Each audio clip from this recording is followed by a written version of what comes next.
ಇನ್ನೂ ಒಂದು ಈ ನಾವು ಈ ಸೊಸೈಟಿ ಪ್ರಾರಂಭ ಮಾಡಿದಾಗಲೇ ನಾವೆಲ್ಲ ರೂಲ್ಸ್ ಮಾಡಿದ್ದೀವಿ ರೀ. ಈ ಡಿಪಾಸಿಟ್ಗೆ ರೂಲ್ಸು, ಲೋನ್ಸ್ಗೆ ರೂಲ್ಸು, ಒಂದು ಆಂತರಿಕ ಸಬ್ಸಿಡಿ ರೂಲ್ಸು ಇವೆಲ್ಲ ಮಾಡಿದ್ವಿ. ಅದನ್ನು ಸ್ವಲ್ಪ ಪರಿಷ್ಕೃತ ಮಾಡಿದ್ದೀವಿ. ಈಗ ಹೊಸ ಲೋನ್ ಮಾಡಿದ್ದೀವಿ ನಾವು. ಲೋನಲ್ಲಿ ಈಗ ಬ್ರಿಡ್ಜ್ ಲೋನ್ ಅಂತ ಮಾಡಿದ್ದೀವಿ, ಪ್ರಾಜೆಕ್ಟ್ ಲೋನ್ ಅಂತ ಮಾಡಿದ್ದೀವಿ. ಅದರಲ್ಲಿ ಯಾವುದು ಇನ್ಕಾರ್ಪೊರೇಟ್ ಆಗಿಲ್ಲ. ಅವನು ಇನ್ಕಾರ್ಪೊರೇಟ್ ಮಾಡ್ತೀವಿ, ಅದಕ್ಕೊಂದು ಅನುಮತಿ ಕೇಳಬೇಕು. ಎಡಿಷನಲ್ ಸಬ್ಜೆಕ್ಟ್ ಇದೆ ಇದರಲ್ಲಿ ಎಲ್ಲರೂ. ನಾವು ಈಗ ಲೋನ್ ಸ್ಕೀಮ್ನಲ್ಲಿ ಈಗ ಮೊದಲೆಲ್ಲ ಈ mortgage loan, housing loan, vehicle loan ಅಂತಿದ್ವು. ಈಗೆಲ್ಲ ಹೊಸ ಪ್ರಾಜೆಕ್ಟ್, ಯಾರಾದರೂ ಒಂದು ಪ್ರಾಜೆಕ್ಟ್ ಮಾಡ್ತು ಅಂತ ಬಂದರೆ ಆ ಪ್ರಾಜೆಕ್ಟ್ ಪೀರಿಯಡ್ 1 year ಇರ್ತದೆ, ಅಷ್ಟರ ಮಟ್ಟಿಗೆ ಸಾಲ ಕೊಡೋದು. ಆಮೇಲೆ ಬ್ರಿಡ್ಜ್ ಲೋನು, ಅವರೇನೋ ಒಂದು ಬೇರೆ ಪ್ರಾಜೆಕ್ಟು ಬೇರೆ ಕಡೆ ಲೆಂಡಿಂಗ್ ಸಾಲ ಅಪ್ಲೈ ಮಾಡಿರ್ತಾರೆ. ನಾವು ಆ ಸಾಲ ಸ್ಯಾಂಕ್ಷನ್ ಆಗೋರಿಗೂ 6 ತಿಂಗಳು 1 ವರ್ಷದ ಮಟ್ಟಿಗೆ ಮಾತ್ರ ಸಾಲ ಕೊಡ್ತೀವಿ ಅವ್ರಿಗೆ. ನಾವು ಎಲ್ಲರೂ ಟರ್ಮ್ ಲೋನು 5 ವರ್ಷ 10 ವರ್ಷ ತೊಗೊಳಂದ್ರೆ ಕೆಲವು ಮಂದಿ ಬರೋಲ್ಲ. ಆದ್ದರಿಂದ ಅದು ಒಂದು ಪರಿಷ್ಕೃತ ಮಾಡಿದ್ದೀವಿ. ಅದ್ರ ಕಾಪಿ ಮಾಡಿಸಿಲ್ಲ ನಾನು, ಯಾಕಂದರೆ ಅದು ಹೊಸದಾಗಿ ಮಾಡಿದ್ದೆ. ಅದನ್ನು ಇವಾಗ ಲಾಸ್ಟ್ ವೀಕ್ ಮಾಡಿದ್ವಿ. ದಯವಿಟ್ಟು ಅದು ಒಂದು ಪರಿಷ್ಕೃತ ಮಾಡೋಕ್ಕೆ ಒಪ್ಪಿಗೆ ಕೊಡ್ಬೇಕಂತ ಕೇಳ್ಕೊಳ್ತೀನಿ. ಓಕೆ, ಈಗ ಮಾನ್ಯ ಸದಸ್ಯರು ಏನಾದರೂ ನಮಗೆ ಆನ್ಲೈನಲ್ಲಿ ಯಾರಿದ್ದಾರ ಇದ್ದಾರಲ್ಲ, ಯಾರಾದರೂ ಮೆಸೇಜ್ ಹಾಕಿದ್ದಾರಾ? ಯಾರು ಹಾಕಿಲ್ಲ. ಹಾಂ, ಇನ್ನೇ ಕ್ಲಾರಿಫಿಕೇಷನ್ ಯಾರೂ ಕೇಳಿಲ್ಲ.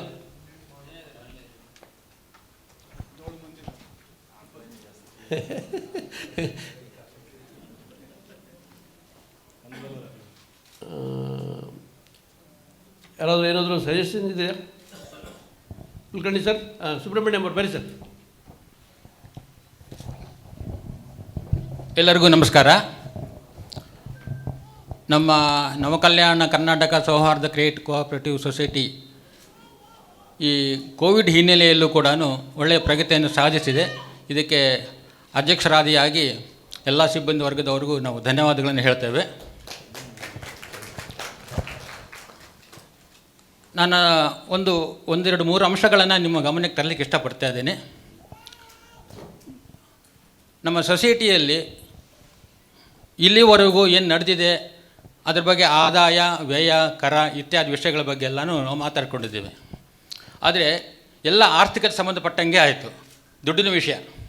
ಆದರೆ ಆರೋಗ್ಯದ ವಿಷಯದ ಸಂಬಂಧಪಟ್ಟ ಹಾಗೆ ಏನು ಅಂದರೆ ಈ ಸೊಸೈಟಿ ಸಂಬಂಧಪಟ್ಟಂತಹ ವಿಷಯದಲ್ಲೇ, ಆರೋಗ್ಯದ ವಿಷಯದಲ್ಲಿ ಏನು ಇಲ್ಲಿ ಯಾವ ಅಂಶವೂ ಕಂಡು ಬರಲಿಲ್ಲ. ಆದರೆ ಒಂದು ಮಾರಕವಾದ ಅಂಶ ಸೊಸೈಟಿಯಲ್ಲಿ ದಿನನಿತ್ಯ ಆಗ್ತಾಯಿದೆ ಅನ್ನೋದನ್ನು ನಾನು ಗಮನಿಸಿದ್ದೇನೆ. ಬೆಳಗ್ಗೆ ಹೊತ್ತು ಸಂಜೆ ಹೊತ್ತು ನೀವು ಚಹಾ ಕುಡಿತೀರಿ. ಚಹಾ ಕುಡಿಯುವಾಗ ಉಪಯೋಗಿಸುವ ಲೋಟಗಳು ಯಾವುದು? ಕಾಗದದ ಲೋಟಗಳು.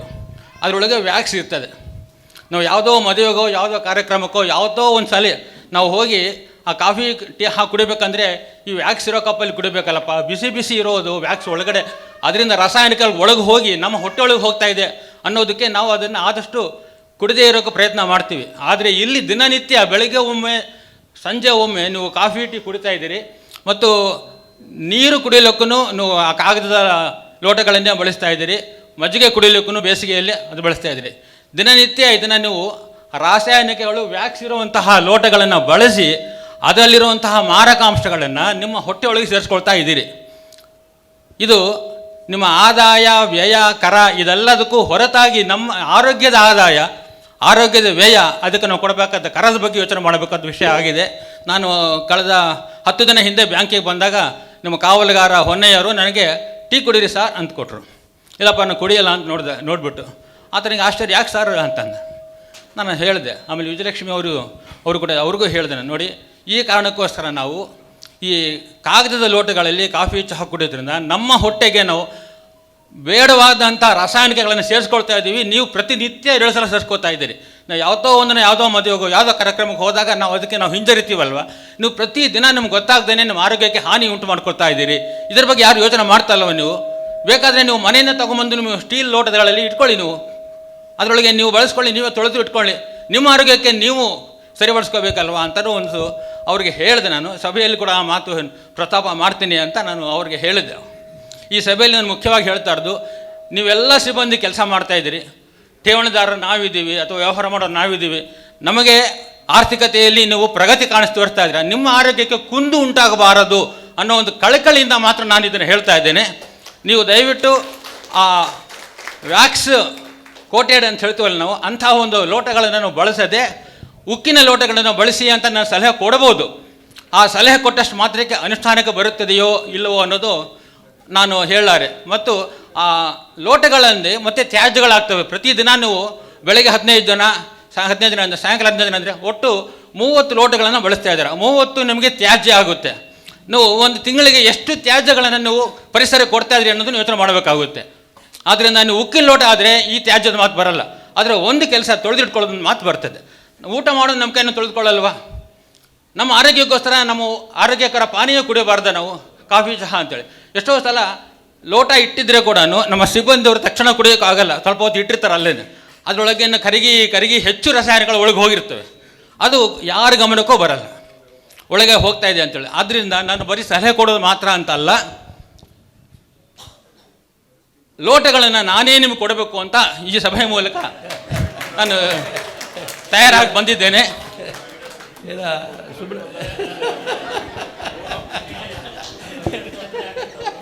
ಯಾಕಂದರೆ ನಾನು ಸಲಹೆ ಕೊಡ್ಬೋದು, ಚಪ್ಪಾಳೆ ತಡ್ಬೋದು ಜನ, ಆದರೆ ನಾಳೆಯಿಂದ ಮತ್ತೆ ಅದನ್ನು ಅನುಷ್ಠಾನಕ್ಕೆ ಬರುತ್ತದೆಯೋ ಇಲ್ವೋ, ಸುಮ್ಮನೆ ಅದು ಹಾಗೆ ಉಳಿದು ಹೋಗ್ಬಿಡ್ತದೋ ಅನ್ನೋ ಒಂದು ಕಳಕಳಿ ನಂದು.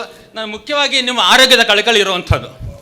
ಆ ದೃಷ್ಟಿಯಿಂದ ನಾನು ನಿಮಗಾಗಿ, ನಿಮ್ಮ ಸಿಬ್ಬಂದಿಗಾಗಿ, ಅಧ್ಯಕ್ಷರಿಂದ ಹಿಡಿದು ಕಾವಲುಗಾರರವರೆಗೂ ಈ ಪ್ಲಾಸ್ಟಿಕ್ ಲೋಟಗಳನ್ನು ಬಳಸಬೇಕು ಅಂಥೇಳಿ ನಾಳೆಯಿಂದನೇ ನೀವು ಕಾಗದ ಲೋಟಗಳಿಗೆ ವಿದಾಯ ಹೇಳಬೇಕು. ನೀವು ಆರೋಗ್ಯವನ್ನು ಚೆನ್ನಾಗಿ ಕಾಪಾಡ್ಕೋಬೇಕು. ನೀವು ಆರೋಗ್ಯವಂತರಾಗಿದ್ದರೆ ಠೇವಣಿದಾರರಿಗೂ ಕ್ಷೇಮ. ಇದನ್ನ ಸಲಹೆ. ಸರ್, ನಿಜವಾಗಿ ಸುಬ್ರಹ್ಮಣ್ಯ ಅವರು ನಿಜವಾಗಿ ನಮಗೆ ತಲೆಗೆ ಬಂದಿರಲಿಲ್ಲ ಇದು. ಅಲ್ಲ, ಅವ್ರಿಗೆ ಮಾತಾಡ್ತಾ ಇವತ್ತು ನಾಳೆಗಿರೋದು ವ್ಯವಸ್ಥೆ ಮಾಡ್ಬೇಕಂತ ಮಾಡಿದ್ದೆ, ಅವರೇ ಲೋಟ ತಂದುಕೊಟ್ಬಿಟ್ಟಿದ್ದಾರೆ.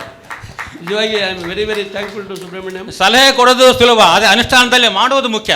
ಹೀಗಾಗಿ ನಾನು ಕೊಟ್ಟದ್ದು ದೊಡ್ಡ ಕೆಲಸ ಅಲ್ಲ, ಆದರೆ ಆರೋಗ್ಯದ ಕಡೆ ದೊಡ್ಡ ಹೆಜ್ಜೆ ಅಂತ ನಾನು ಹೇಳ್ತೇನೆ. ನಿಮ್ಮ ಭಾವನೆ ಏನಿದೆ ಅಲ್ರಿ, ನಿಜವಾಗಿ ಗೌರವಿಸ್ತಕ್ಕಂಥದ್ದು. ಅದು ಖಂಡಿತ ನಾವು ಇದನ್ನು ಉಪಯೋಗಿಸ್ತೀವಿ. ನಾವು ಬೇರೆ ಇನ್ಮೇಲೆ ಅದನ್ನು ಪೇಪರ್ ಗ್ಲಾಸು ಪೇಪರ್ ಇದು ಉಪಯೋಗ ಮಾಡಲ್ಲ. ದಯವಿಟ್ಟು ಹಾಗೆ ಮಾಡಿ. ಇಲ್ಲ, ಇವು ಮಾಡ್ಬೋದು, ಎಲೆ ತಟ್ಟಿ ಉಪಯೋಗ ಮಾಡ್ಬೋದು. ಊಟಕ್ಕೆ ನಾವು ಎಲೆ ಬರ್ತಾವೆ, ಅಡಿಕೆ ಎಲೆ ಬರ್ತಾವಲ್ಲ, ಅವು ಮಾಡಿ. ನಾನು ಏನು ಕೊಟ್ಟಿದ್ದೀನಿ ದೊಡ್ಡ ಮೊತ್ತೇನಲ್ಲ, ಅದು ದೊಡ್ಡ ವಿಷಯನಲ್ಲ. ಆದರೆ ಈ ವರ್ಷ ನಮ್ಮ ತಾಯಿಯವರು ದೈವಾಧೀನರಾದರು. ನಾವು ಒಳ್ಳೆ ಕೆಲಸ ಮಾಡಿದ್ರೆ ಅದರ ಪುಣ್ಯ ಅವ್ರ ತಾಯಿಯ ಆತ್ಮಕ್ಕೆ ಸೇರುತ್ತೆ ಅನ್ನೋ ದೃಷ್ಟಿಯಿಂದ ಆ ಸ್ವಾರ್ಥವೂ ನನ್ನಲ್ಲಿದೆ. Thank you sir, thank you. ಎರಡನೇ ಅಂಶ, ಕಾರ್ಯಕ್ರಮದ ಆರಂಭದಲ್ಲಿ ನಿಧನರಾದ ಸದಸ್ಯರ ಬಗ್ಗೆ ನೀವು ಮಾಹಿತಿ ಕೊಟ್ಟರಿ, ವಿವರಗಳನ್ನು ಕೊಟ್ಟರಿ. ಆದರೆ ಈಗ ಈ ಪರದೆ ಇರೋದ್ರಿಂದ ಅದರಲ್ಲಿ ಮುಖಚಿತ್ರ ಕೊಟ್ಟರು ಅವ್ರು ನೋಡ್ದಂಗೂ ಆಗುತ್ತಲ್ವ ಯಾರು ನಿಧನರಾಗಿದ್ದಾರೆ ಅಂತ. ಈಗ ವಿವರ ಕೊಡ್ತಾರೆ, ಅವರು ಓದಿ ಹೇಳ್ತಾರೆ. ಆದರೆ ಆ ಸಮಯದಲ್ಲಿ ಅವ್ರ ಚಿತ್ರ ಬಂದರೆ ಅಲ್ಲಿ ನಿಮ್ಮದು ಚಿತ್ರ ಇದ್ದೇ ಇರುತ್ತೆ, ನಿಮ್ಮ ದಾಖಲೆಗಳ ಚಿತ್ರ ಇದ್ದೇ ಇರುತ್ತೆ. ನೀವು ಮೊದಲೇ ನಿಮಗೆ ತಯಾರು ಮಾಡಿಕೊಂಡು ಆ ಮಾತು ಹೇಳುವಾಗ ಅವ್ರವ್ರ ಚಿತ್ರಗಳು ಬಂದರೆ ಅವ್ರು ನೋಡ್ದಂಗೆ ಆಗುತ್ತೆ ನಾವು ಒಂದು ಸಲ. ಅದು ಒಂದು. ಮೂರನೇ ಅಂಶ, ನಮ್ಮ ಏನು ವಾರ್ಷಿಕವಾದ ನೀವು ವರದಿ ಅಚ್ಚು ಮಾಡಿ ಕೊಟ್ಟಿದ್ದೀರಿ, ಈ ಎಲ್ಲ ನಡವಳಿಗಳು ಎಲ್ಲ ನಡೆದು ಅದೆಲ್ಲ ನೀವು ಕನ್ನಡ ಭಾಷೆಯಲ್ಲಿ ಮುದ್ರಣ ಮಾಡಿದ್ದೀರಿ. ಸಂತೋಷವೇ, ಸಮಾಧಾನವೇ. ಆದರೆ ಅದರಲ್ಲಿ ಅನೇಕ ಮುದ್ರಣ ದೋಷಗಳು, ಅಕ್ಷರ ದೋಷಗಳು ಬಹಳಷ್ಟಿದೆ. ಕನ್ನಡದವರಾಗಿ ನಾವು ಕನ್ನಡವನ್ನು ಬಳಸುತ್ತಾ ಶುದ್ಧವಾಗಿ ಕನ್ನಡವನ್ನು ಬಳಸದೇ ಇದ್ದರೆ ಕನ್ನಡವನ್ನು ನಾವೇ ಕೊಲೆ ಮಾಡ್ದಂಗೆ ಆಗುತ್ತೆ. ಕನ್ನಡವನ್ನು ತಪ್ಪಾಗಿ ಬಳಸೋದನ್ನು, ಅಕ್ಷರಗಳನ್ನು ದೋಷದಿಂದ ಕೂಡಿರೋದನ್ನು ನನಗೆ ಸಹಿಸ್ಕೊಂತೂ ಆಗಲ್ಲ. ವೈಯಕ್ತಿಕವಾಗಿ ನಾನು ಮರಾಠಿ ಮನೆ ಭಾಷೆಯವನು, ತೆಲುಗು ಓದಿದವನು. ಕನ್ನಡದ ಬಗ್ಗೆ ನನಗೆ ಇದ್ರ ಬಗ್ಗೆ ಬಹಳ ಕಾಳಜಿ ಇದೆ. ಕನ್ನಡದವರಿಂದಲೇ ಕನ್ನಡದ ಕೊಲೆ ಆಗಬಾರದು ಅಂಥೇಳಿ ದಯವಿಟ್ಟು ನಿಮ್ಮ ಏನು ಮುದ್ರಣ ಮಾಡ್ತೀರಿ ಅದನ್ನು ಶುದ್ಧವಾದ ಕನ್ನಡದಲ್ಲಿ ಅಕ್ಷರ ದೋಷ ಇಲ್ಲದಂತೆ ಮಾಡುವ ಪ್ರಯತ್ನ ಮಾಡಬೇಕು. ಇಲ್ಲ ಅದ್ರ ಸಂಬಂಧಪಟ್ಟಂಗೆ ಬೇರೆಯವರ ಸಲಹೆ ಸಹಕಾರ ಪಡಿಬೋದು ನೀವು ಕರಡು ತಿದ್ದೋದ್ರ ಬಗ್ಗೆ. ಈ 3 ಅಂಶಗಳನ್ನು ನೀವು ಗಮನಕ್ಕೆ ತರ್ತಾ ಇದ್ದೀನಿ. ಧನ್ಯವಾದಗಳು ಸುಬ್ರಹ್ಮಣ್ಯಂ. ನೀವು ಹೇಳಿದ 3 ವಿಷಯಗಳು ಭಾಳ ಮುಖ್ಯವಾದವು. ಅಲ್ಲ, ನಾವು ಕನ್ನಡ ನೋಡಿದ್ದೀವಿ. ಬಹುಶಃ ಸ್ವಲ್ಪ ನಮಗೆ ಒಂದು ಸಹಾಯ ಅಂದರೆ ಯಾವ್ಯಾವ ಅಪಭ್ರಂಶ ಏನಾದ್ರು ಆಗಿದ್ದರೆ ದಯವಿಟ್ಟು ನಮ್ಮ ಗಮನಕ್ಕೆ ತೊಗೊಂಬನ್ನಿ. ಯಾಕಂದ್ರೆ ಹೌದಲ್ಲ, ಒಂದು ಸಲ ನೀವು ನಮ್ಮ ಶಾಖೆಗೆ ಬಂದಾಗ ಅಲ್ಲ ನಮಗೂ ನಾಲೆಜ್ ಬರ್ತದೆ ಅದರಿಂದ. ಸ್ವಲ್ಪ ಇದು ಮಾಡಿಕೊಡಿ. ನೆಕ್ಸ್ಟ್ ಟೈಮ್ ನಾವು ನಿಮ್ಮ ಸಹಾಯನೂ ತೊಗೊತೀವಿ. ನಾವು ಬುಕ್ ಪ್ರಿಂಟ್ ಮಾಡೋಕಲ್ಕ ನಿಮ್ಮ ಸಹಾಯನೂ ತೊಗೊತೀವಿ ನಾವು. ಮತ್ತೇನಾದ್ರು ಇದ್ದಾರೆ ಮಾತಾಡೋರು? ಹೇಳ್ಕೊಟ್ಟಲ್ಲಿ. ಇದು ನನ್ನ ವೈಯಕ್ತಿಕ ಮನವಿ. ನಾನು ಕಾನೂನು ಸಲಹೆಗಾರನಾಗಿ ತಮ್ಮಲ್ಲಿ ಕೆಲಸ ಮಾಡ್ತಾ ಇದ್ದೀನಿ. ಆದರೆ ಈ ವರದಿ ಪುಸ್ತಕದಲ್ಲಿ ನಮ್ಮ ಹೆಸರು ಬಿಟ್ಟೋಗಿದೆ. ಹಿಂದೆ ಒಂದು ಆಗ್ತಾ ಇತ್ತು ಹೆಸರು, ಈಗ ಯಾಕೋ ಬಿಟ್ಟು ಹೋಗಿದೆ. ಅದನ್ನು ಸ್ವಲ್ಪ ಪರಿಗಣಿಸಿ ನಮ್ಮ ಹೆಸರನ್ನು ಹಾಕಿ 4 ಮಂದಿ ಓದ್ಕೊಂತಾರೆ. Thank you sir. ಒಂದು ಕನ್ಸಲ್ಟ್ ಮಾಡಿದ್ರೆ ನಮ್ಮಲ್ಲಿ ಈ ಪೆನಲ್ನಲ್ಲಿ ಒಬ್ಬರೆಲ್ಲ ಒಂದು 7 ಜನ ಇದ್ದಾರೆ. ನಿಮಗೆ ನಾವು ಜಾಸ್ತಿ ಕಳಿಸ್ಕೊಡ್ತಾ ಇದ್ದೀವಿ, ಎಲ್ಲರೂ ಹೆಸರು ಹಾಕ್ಬೇಕಾದ್ರೆ ಅದ್ರ ಸಲುವಾಗಿ ನಾನು ವಿಚಾರ ಮಾಡಿದ್ದೇನೆ. ಲಾಸ್ಟ್ ಟೈಮ್ ತಾವು ಹೇಳಿದ್ರಿ ಹಾಕ್ಬೋದು ಅದನ್ನು. ಏನು 4-5 ಮಂದಿ ಇರ್ತಾರೆ, ಬೇರೆ ಬ್ಯಾಂಕುಗಳು ಎಲ್ಲರೂ ಹಾಕ್ತಾ ಇದ್ದಾರೆ. ತಮ್ಮಲ್ಲಿ ಒಂದು ಸಲಹೆ. ಆಯ್ತು ಬಿಡಿ, ಥ್ಯಾಂಕ್ ಯು. ಮತ್ತೇನಾದರೂ ದಂಡಪ್ಪ ಅವರು ಮಾತಾಡಿ ಸರ್.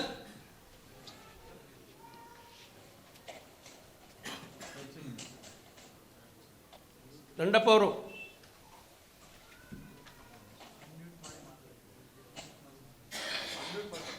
ಅನ್ಮ್ಯೂಟ್ ಮಾಡಿ, ಅದನ್ನು ಅನ್ಮ್ಯೂಟ್ ಮಾಡಿ ಮಾತಾಡಿ.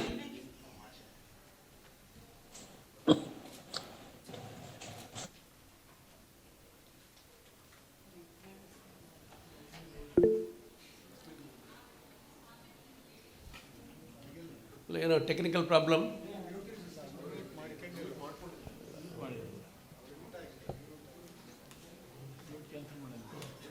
ದಂಡಪ್ಪ ಬರೋದು ಮ್ಯೂಟ್ ಅನ್ಮ್ಯೂಟ್ ಮಾಡಿ.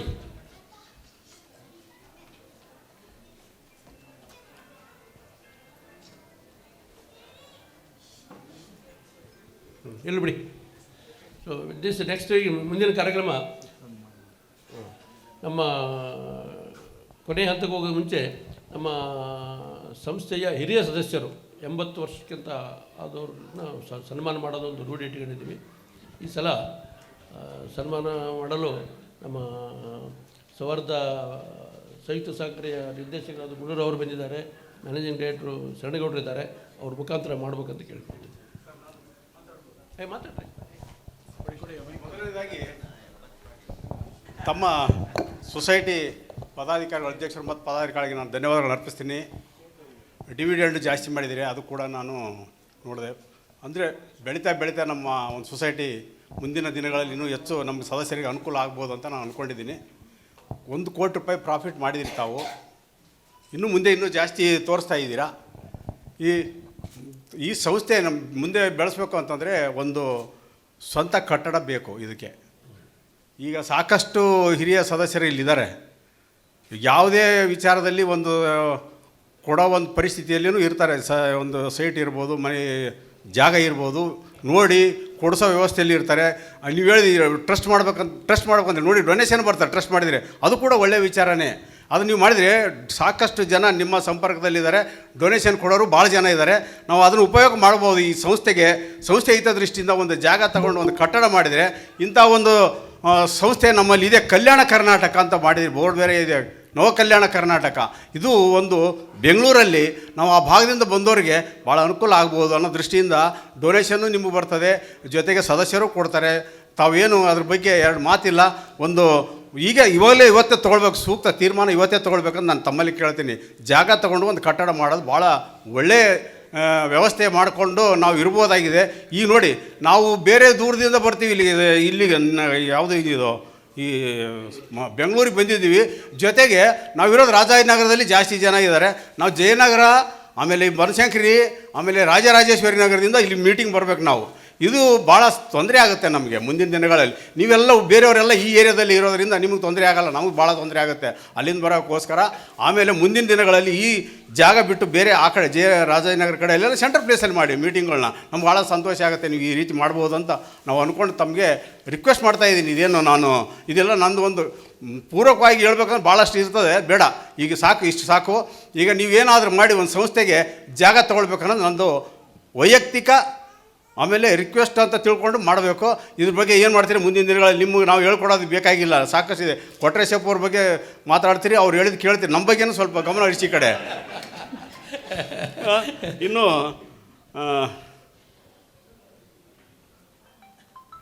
ಬ್ರ್ಯಾಂಚ್ಗಳ ಬಗ್ಗೆ ನೋಡಿ, ನೀವು ರಾಯಚೂರಲ್ಲಿ ಮಾಡಿದರೆ ಒಳ್ಳೆ ಪ್ರಾಫಿಟ್ ಇದೆ ಅಂತ ಹೇಳಿದ್ರಿ, ಬೇರೆ ಕಡೆ ಯಾಕೆ ಮಾಡಬಾರ್ದು ತಾವು?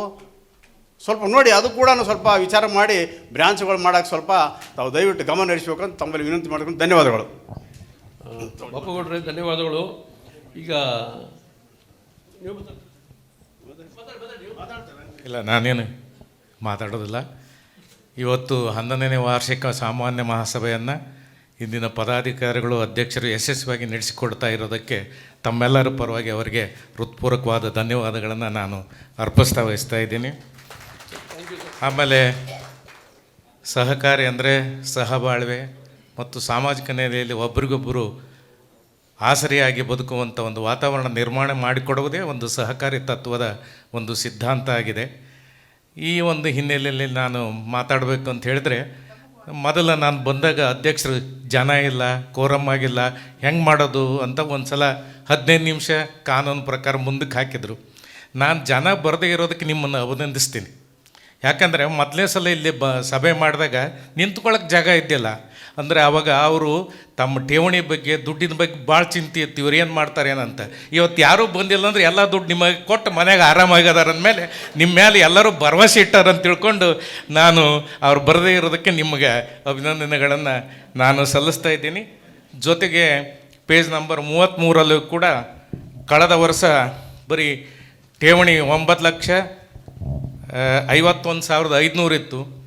ಈ ವರ್ಷ 29,22,680 ಠೇವಣಿ ಬಂದಿದೆ.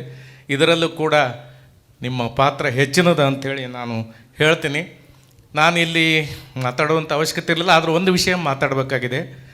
ಇತ್ತೀಚೆಗೆ ದೊಡ್ಡ ದೊಡ್ಡ ಸಂಸ್ಥೆಗಳಿರಲಿ, ಸಹಕಾರಿ ಸಂಘಗಳಿರಲಿ, ಇವು ಕೂಡ ಕೇವಲ ಲಾಭ ಮತ್ತು ನಷ್ಟವನ್ನು ಬಿಟ್ಟು ಸಾಮಾಜಿಕ ಕಾರ್ಯಕ್ಷೇತ್ರಗಳಲ್ಲೂ ನಿಮ್ಮನ್ನು ನೀವು ತೊಡಗಿಸ್ಕೋಬೇಕು, ಬಂಡವಾಳ ಹಾಕಬೇಕು, ಸಾಮಾಜಿಕ ಬೆಳವಣಿಗೆಗೂ ಕೂಡ ನೀವು ಕಾರಣರಾಗಬೇಕಂತ ಇದೆ. ನಿಮಗೆ ನೆನಪಾಯ್ತೋ ಇಲ್ಲೋ ನನಗೆ ಗೊತ್ತಿಲ್ಲ. ಇದು ನವ ಕಲ್ಯಾಣ ಕರ್ನಾಟಕ ಅನ್ನೋ ಒಂದು ದೃಷ್ಟಿಯಿಂದನೂ ಕೂಡ ನಮ್ಮ ಕಲ್ಯಾಣ ಕರ್ನಾಟಕ ಬಹಳ ಹಿಂದುಳಿದಂಥ ಒಂದು ಪ್ರದೇಶ. ಇಲ್ಲಿ ಕೂಡ ಇವತ್ತಿನವರೆಗೆ ನಾವು ಏನು ಕಲ್ಯಾಣ ಕರ್ನಾಟಕದ ಒಂದು ಪೂರ್ವಾಭಿವೃದ್ಧಿಗೆ ಯಾರು ಕನಸು ಕಾಣ್ತಾ ಇದ್ದೀವಿ ಅದು ಯಾವುದೂ ಇನ್ನೂ ಸರಿಯಾಗಿ ಈಡೇರ್ತಾ ಇಲ್ಲ. ನಿನ್ನೆ ಕೂಡ ಟಿ ವಿಯಲ್ಲಿ ಒಟ್ಟು 26,000 ಜನ ಶಿಕ್ಷಕರಿಲ್ಲ, 264 ಶಾಲೆಗಳಿಗೆ ಮೇಸ್ಟ್ರುಗಳೇ ಇಲ್ಲ, ನಮ್ಮ ಮಕ್ಕಳು ಭವಿಷ್ಯ ಭಾಳ ಅತಂತ್ರವಾಗಿದೆ ಅಂತ ಬರ್ತಾಯಿತ್ತು. ಆ ಹಿನ್ನೆಲೆಯಲ್ಲಿ ಕೂಡ ನಾವು 371J ಇದೇನಾಗಿದೆ ನಮ್ಮ ಕಲ್ಯಾಣ ಕರ್ನಾಟಕಕ್ಕೆ ಒಂದು ವರದಾನ ಆಗಿ ಬಂದಿದೆ. ಆದರೂ ಕೂಡ ಇಲ್ಲಿವರೆಗೆ ಆ 371Jದ ಬಗ್ಗೆ ಹಕ್ಕು, ಪ್ರಯೋಜನ ಮತ್ತು ಸಂವಿಧಾನಬದ್ಧವಾದಂಥ ನಮಗೆ ಏನು ಹಕ್ಕುಗಳು ದೊರಕಬೇಕಾಯ್ತು ಅದ್ರ ಬಗ್ಗೆ ತಿಳುವಳಿಕೆ ಇನ್ನೂ ನಮ್ಮ ಜನರಲ್ಲಿ ಬಂದಿರಲಿಲ್ಲ. ಅದಕ್ಕೆ ಭಂಡಾರಿ ಸಾಹೇಬರಿದ್ದಾರೆ ಮತ್ತು ನಾವೆಲ್ಲರೂ ಇದ್ದೀವಿ ಕೂಡ. ನಾನು ವೃತ್ತಿಶಃ ಒಬ್ಬ ಸಾಹಿತಿ, ಸುಮಾರು 25 ಪುಸ್ತಕಗಳನ್ನು ಪ್ರಕಟ ಮಾಡಿದ್ದೇನೆ ಮತ್ತು ಕನ್ನಡ ಸಾಹಿತ್ಯ ಪರಿಷತ್ ರಾಜ್ಯದ ಕಾರ್ಯದರ್ಶಿಯಾಗಿ ಕೆಲಸ ಮಾಡಿದ್ದೇನೆ. ಕಳೆದ ಬಾರಿ ಕೂಡ ನಾವು ಸುಮಾರು 7,371J ಬಗ್ಗೆ ಪುಸ್ತಕ ಬರೆದು 7 ಜಿಲ್ಲೆಗಳಿಗೆ ನಾವು ಉಚಿತವಾಗಿ ಹಂಚಿದ್ದೀವಿ. ಅದರಲ್ಲಿ ನಮ್ಮ ನವ ಕಲ್ಯಾಣ ಕರ್ನಾಟಕ ಸಂಘದಿಂದ ಅದಕ್ಕೆ ಸಹಾಯವನ್ನು ಮಾಡಿದ್ದಾರೆ ಅನ್ನೋ ಒಂದು ಅವರಿಗೆ ಕೃತಜ್ಞತೆ ಅರ್ಪಿಸೋ ಸಲುವಾಗಿ ನಾನಿಲ್ಲಿ 2 ಮಾತುಗಳನ್ನು ಹೇಳಿದ್ದೀನಿ. ಹಾಗೆ ಕೂಡ ಮುಂದೆ ಸಾಮಾಜಿಕ ಕ್ರಿಯೆಗಳಲ್ಲಿ ಒಳಗೊಳ್ಳುವಂಥ ಮತ್ತು ಸಮಾಜದ ಜನರನ್ನು ಬೆಂಬಲಿಸುವಂತಹ ಮತ್ತು ಯಾರಿಗಾದರೂ ಮಾರ್ಗದರ್ಶನ ಆಗುವಂಥ ಏನಾದರೂ ಈ ಬರೀ ಕೃತಿಗಳ ಬಗ್ಗೆ ಅಂತಲ್ಲ, ಯಾವುದಾದ್ರೂ ವಿಚಾರಗಳಿದ್ದರೆ ನಮ್ಮ ನವ ಕಲ್ಯಾಣ ಕರ್ನಾಟಕ ಸೊಸೈಟಿಯ ಎಲ್ಲ ಸದಸ್ಯರು ಮತ್ತು ಪದಾಧಿಕಾರಿಗಳು ಅಂತಹ ಕಾರ್ಯಕ್ರಮಗಳಿಗೆ ಬೆನ್ನು ತಟ್ಟಿ ತಾವು ಪ್ರೋತ್ಸಾಹಿಸಬೇಕಂತ ಹೇಳಿ ನಾನು ನನ್ನ 2 ವಿಚಾರಗಳನ್ನು ಹೇಳ್ತೇನೆ, ಮುಗಿಸ್ತೇನೆ. ಜೈ ಕರ್ನಾಟಕ.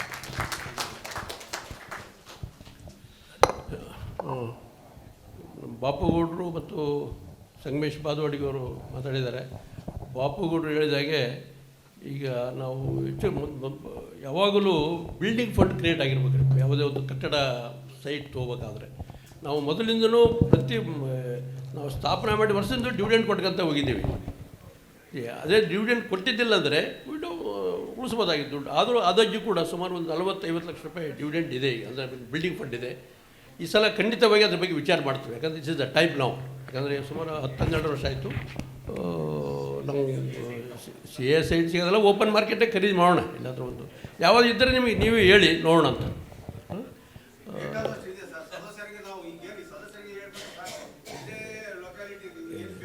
ನೋಡ್ಬಿಡ್ರಿ ಹಂಗಂದ್ರೆ ಹಂಗಂತ ನಾವು ಇಲ್ಲ ಈ ವರ್ಷದ ಸೀರಿಯಸ್ ಆಗಿ ವಿಚಾರ ಮಾಡ್ತೀವಿ.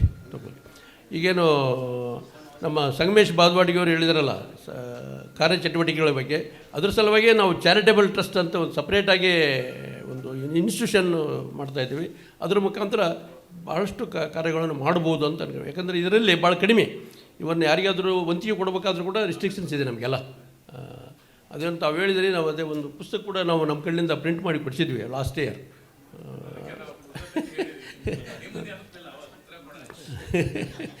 ಇಲ್ಲ ಏನು ಅವಶ್ಯಕತೆ ಅನಿಸಿದಾಗ ಕೊಟ್ಟಿರ್ತೀವಿ.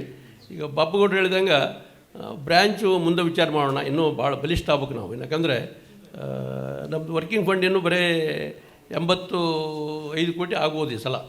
ಹೀಗಾಗಿ ಇನ್ನೂ 100 ಕೋಟಿ ಮೇಲೆ ಆಗ್ಬೇಕ್ರದು. ಆದಾಗ ನಾವು ಹೆಚ್ಚಿನ ಖರ್ಚು ವೆಚ್ಚಗಳು ತಡ್ಕೊಳ್ಳೋಂಥ ಶಕ್ತಿ ಬೇಕ್ರಿ. ಬ್ರ್ಯಾಂಚ್ ಮಾಡಿದರೆ ಸುಮಾರು 1-1.5 ಲಕ್ಷ ರೂಪಾಯಿ ಖರ್ಚು ಮಿನಿಮಮ್. ಅಲ್ಲಿ ಒಬ್ಬರು ಈಗ ಇಲ್ಲೇ ನಮ್ಮಲ್ಲೇ ಎಲ್ಲರೂ ಏನಾಗಿಬಿಟ್ಟಿದೆ, ಬ್ರ್ಯಾಂಚಿಗೆ ಯಾರೂ ಬರಲ್ಲ ರೀ, ಎಲ್ಲ ಆನ್ಲೈನೇ. ಇವನು ಸಾಲ ತೊಗೊಂಡು ಹೋದವರು ಬರೋದೇ ಇಲ್ಲ, ಅವರು ಆನ್ಲೈನಾಗೆ ಪೇಮೆಂಟ್ ಮಾಡ್ತಾರೆ. ಡಿಪಾಸಿಟ್ ಅಷ್ಟೇ, ಡಿಪಾಸಿಟ್ ಮಾಡಿ ಹೋಗಿಬಿಟ್ರೆ ಅವ್ರು ಇದ್ದಲ್ಲಿಗೆ ಡಿಪಾಸಿಟ್ ಕಳಿಸ್ತೀವಿ ನಾವು. ಹಿಂಗೆ ಬ್ರ್ಯಾಂಚಿಗೆ ಬರೋರು ಹೋಗೋರು ಕಡಿಮೆ, ಏನಿದ್ರು ಆನ್ಲೈನು. ನಾವು ಎಲ್ಲಿದ್ದರೂ ಕೂಡ ನಾವು ಗುಲ್ಬರ್ಗದವ್ರಿಗೆ ಸಾಲ ಕೊಟ್ಟಿದ್ದೀನಿ, ಬೆಳಗಾಂದವ್ರಿಗೆ ಸಾಲ ಕೊಟ್ಟಿದ್ದೀವಿ. ಗುಲ್ಬರ್ಗ ಬೆಳಗಾಂದವ್ರಿಗೂ ಡಿಪಾಸಿಟ್ ಮಾಡಿದ್ದಾರೆ ನಮ್ಮಲ್ಲಿ. ಅದು ಬೇರೆ ಏನಾದರೂ ಚಟುವಟಿಕೆ ಇದ್ದರೆ ಪರವಾಗಿಲ್ಲ, ನಮ್ಮಲ್ಲಿ ಡಿ ಕೊಡೋಲ್ಲ. ನಮ್ಮದೇ ಆದ ಕೆಲವು ತೊಂದರೆಗಳಿವೆ ಬ್ರ್ಯಾಂಚ್ ಓಪನ್ ಮಾಡಲಿಕ್ಕೆ. ಅಲ್ಲ, ಕೆಲವು ಜನ ಮಾಡ್ತಾಯಿದ್ದಾರೆ ಬಿಡಿ, ಅದ್ರ ಬಗ್ಗೆ ನಮ್ಮ ಫೆಡ್ರಲ್ದವ್ರು ಹೇಳ್ತಾರೆ. ನಾವು ಪಾರದರ್ಶಕವಾಗಿ ಮಾಡ್ತೀವಿ, ಅದ್ರ ಬಗ್ಗೆ ಎರಡು ಮಾತಿಲ್ಲ. ಆದ್ರೆ ಏನಾಗಿದೆ ಅಂದ್ರೆ ಬರ್ತಾ ಜನಸಂಖ್ಯೆ ಜಾಸ್ತಿ, ನಮ್ಮ ಏರಿಯಾ ಜಾಸ್ತಿ, ಕಲ್ಯಾಣ ಕರ್ನಾಟಕ ಅನ್ನೋ ಒಂದು ವಿಚಾರದಲ್ಲಿ ನಾವು ಮಾತಾಡ್ತಾ ಇದ್ದೀವಿ ಅಷ್ಟೇ ಹೊರತಾಗಿ ಆ ಕಲ್ಯಾಣ ಕರ್ನಾಟಕ ಭಾಗದಲ್ಲೇ ಮಾಡಿ ನೀವು ಇಲ್ಲೇ ಮಾಡಿ ಅಂತ ಹೇಳೋದಿಲ್ಲ. ಮುಂದ್ಗಡೆ ಮಾಡಿದರೆ ನಿಮ್ಮ ಒಂದು ಪಾರದರ್ಶಕ ಒಂದು ಟೀಮ್ ಇದೆ ನೋಡ್ರಿ, ಈ ಟೀಮಿಗೆ ಬೆಲೆ ಕೊಡ್ತಾರೆ ಹೊರತಾಗಿ ಗುರು ರಾಘವೇಂದ್ರ ಅವರಿಗೆಲ್ಲ ಕೊಡೋದಿಲ್ಲ. ದಯವಿಟ್ಟು ನಿಮ್ಮ ನೋಡ್ತಾರೆ, ನೋಡಿ ನಿಮ್ಮ ಸಂಸ್ಥೆ ಯಾವ ರೀತಿ ಕೆಲಸ ಮಾಡ್ತಾರೆ ಅದ್ರ ನೋಡಿ ಬರ್ತಿದ್ರು. ನಿಮಗೆಲ್ಲ ಡಿಪಾಸಿಟ್ ಇರ್ಬೋದು, ಬ್ಯಾಂಕ್ ಅಕೌಂಟಲ್ಲಿ ಆಪ್ರೇಟ್ ಮಾಡೋದಿರ್ಬೋದು, ಈ ಸಾಲ ಇರ್ಬೋದು, ಅವ್ರು ತೊಗೊಳ್ತಾರೆ. ಬೇರೆ ಬ್ಯಾಂಕ್ಗಳಲ್ಲಿ ಹೋಗಲ್ಲ. ಇವಾಗ ಜನ ಭಾಳ ಬುದ್ಧಿವಂತರಾಗಿದ್ದಾರೆ ಇವತ್ತು. ಅದಕ್ಕೋಸ್ಕರ ನಮ್ಮ ಚೆನ್ನಾಗಿ ನಡೀತಾ ಇದೆಯಲ್ಲ ನಮ್ಮ ಸೊಸೈಟಿ, ಅದಕ್ಕೋಸ್ಕರ ತಮ್ಮಲ್ಲಿ ವಿನಂತಿ ಮಾಡಿದೆ ನಾನು. ನೋಡಿ, ಈಗ ನಾನು ನಿಮಗೆ ಚೆನ್ನಾಗಿ ಕಾಣಿಸ್ತದೆ. ಈಗ ನೋಡಿ, ನಮ್ಮ ಇವರು ಚಾರ್ಟೆಡ್ ಅಕೌಂಟ್ ಹೇಳಿದರು 11% ಕೂತಿದ್ದು ನಥಿಂಗ್ ಅಂದರು. 11% ಬೆಳವಣಿಗೆ ಏನೂ ಅಲ್ಲ ಅಂತಾರೆ ಅವರು. ಇವೆಲ್ಲ ನಾವು ಪರಿಗಣನೆ ಮಾಡಬೇಕಾಗುತ್ತೆ ನಾವು. ಹಂಗಾಗಿ ನೋಡೋಣ, ನಿಧಾನವಾಗಿ ಹೋಗೋಣ ಅಂತ. ಬಿಲ್ಡಿಂಗ್ ಫಂಡ್ ಬೇಕಾದ್ರೆ ಇನ್ನೂ ಜಾಸ್ತಿ ಮಾಡಿರಿ ಬೇಕಾದರೆ. ಅದೊಂದು ಸ್ವಲ್ಪ ಬಿಲ್ಡಿಂಗ್ ನೋಡಿ, ಈಗ ಕೊಟ್ಟೇಶ್ವರವರು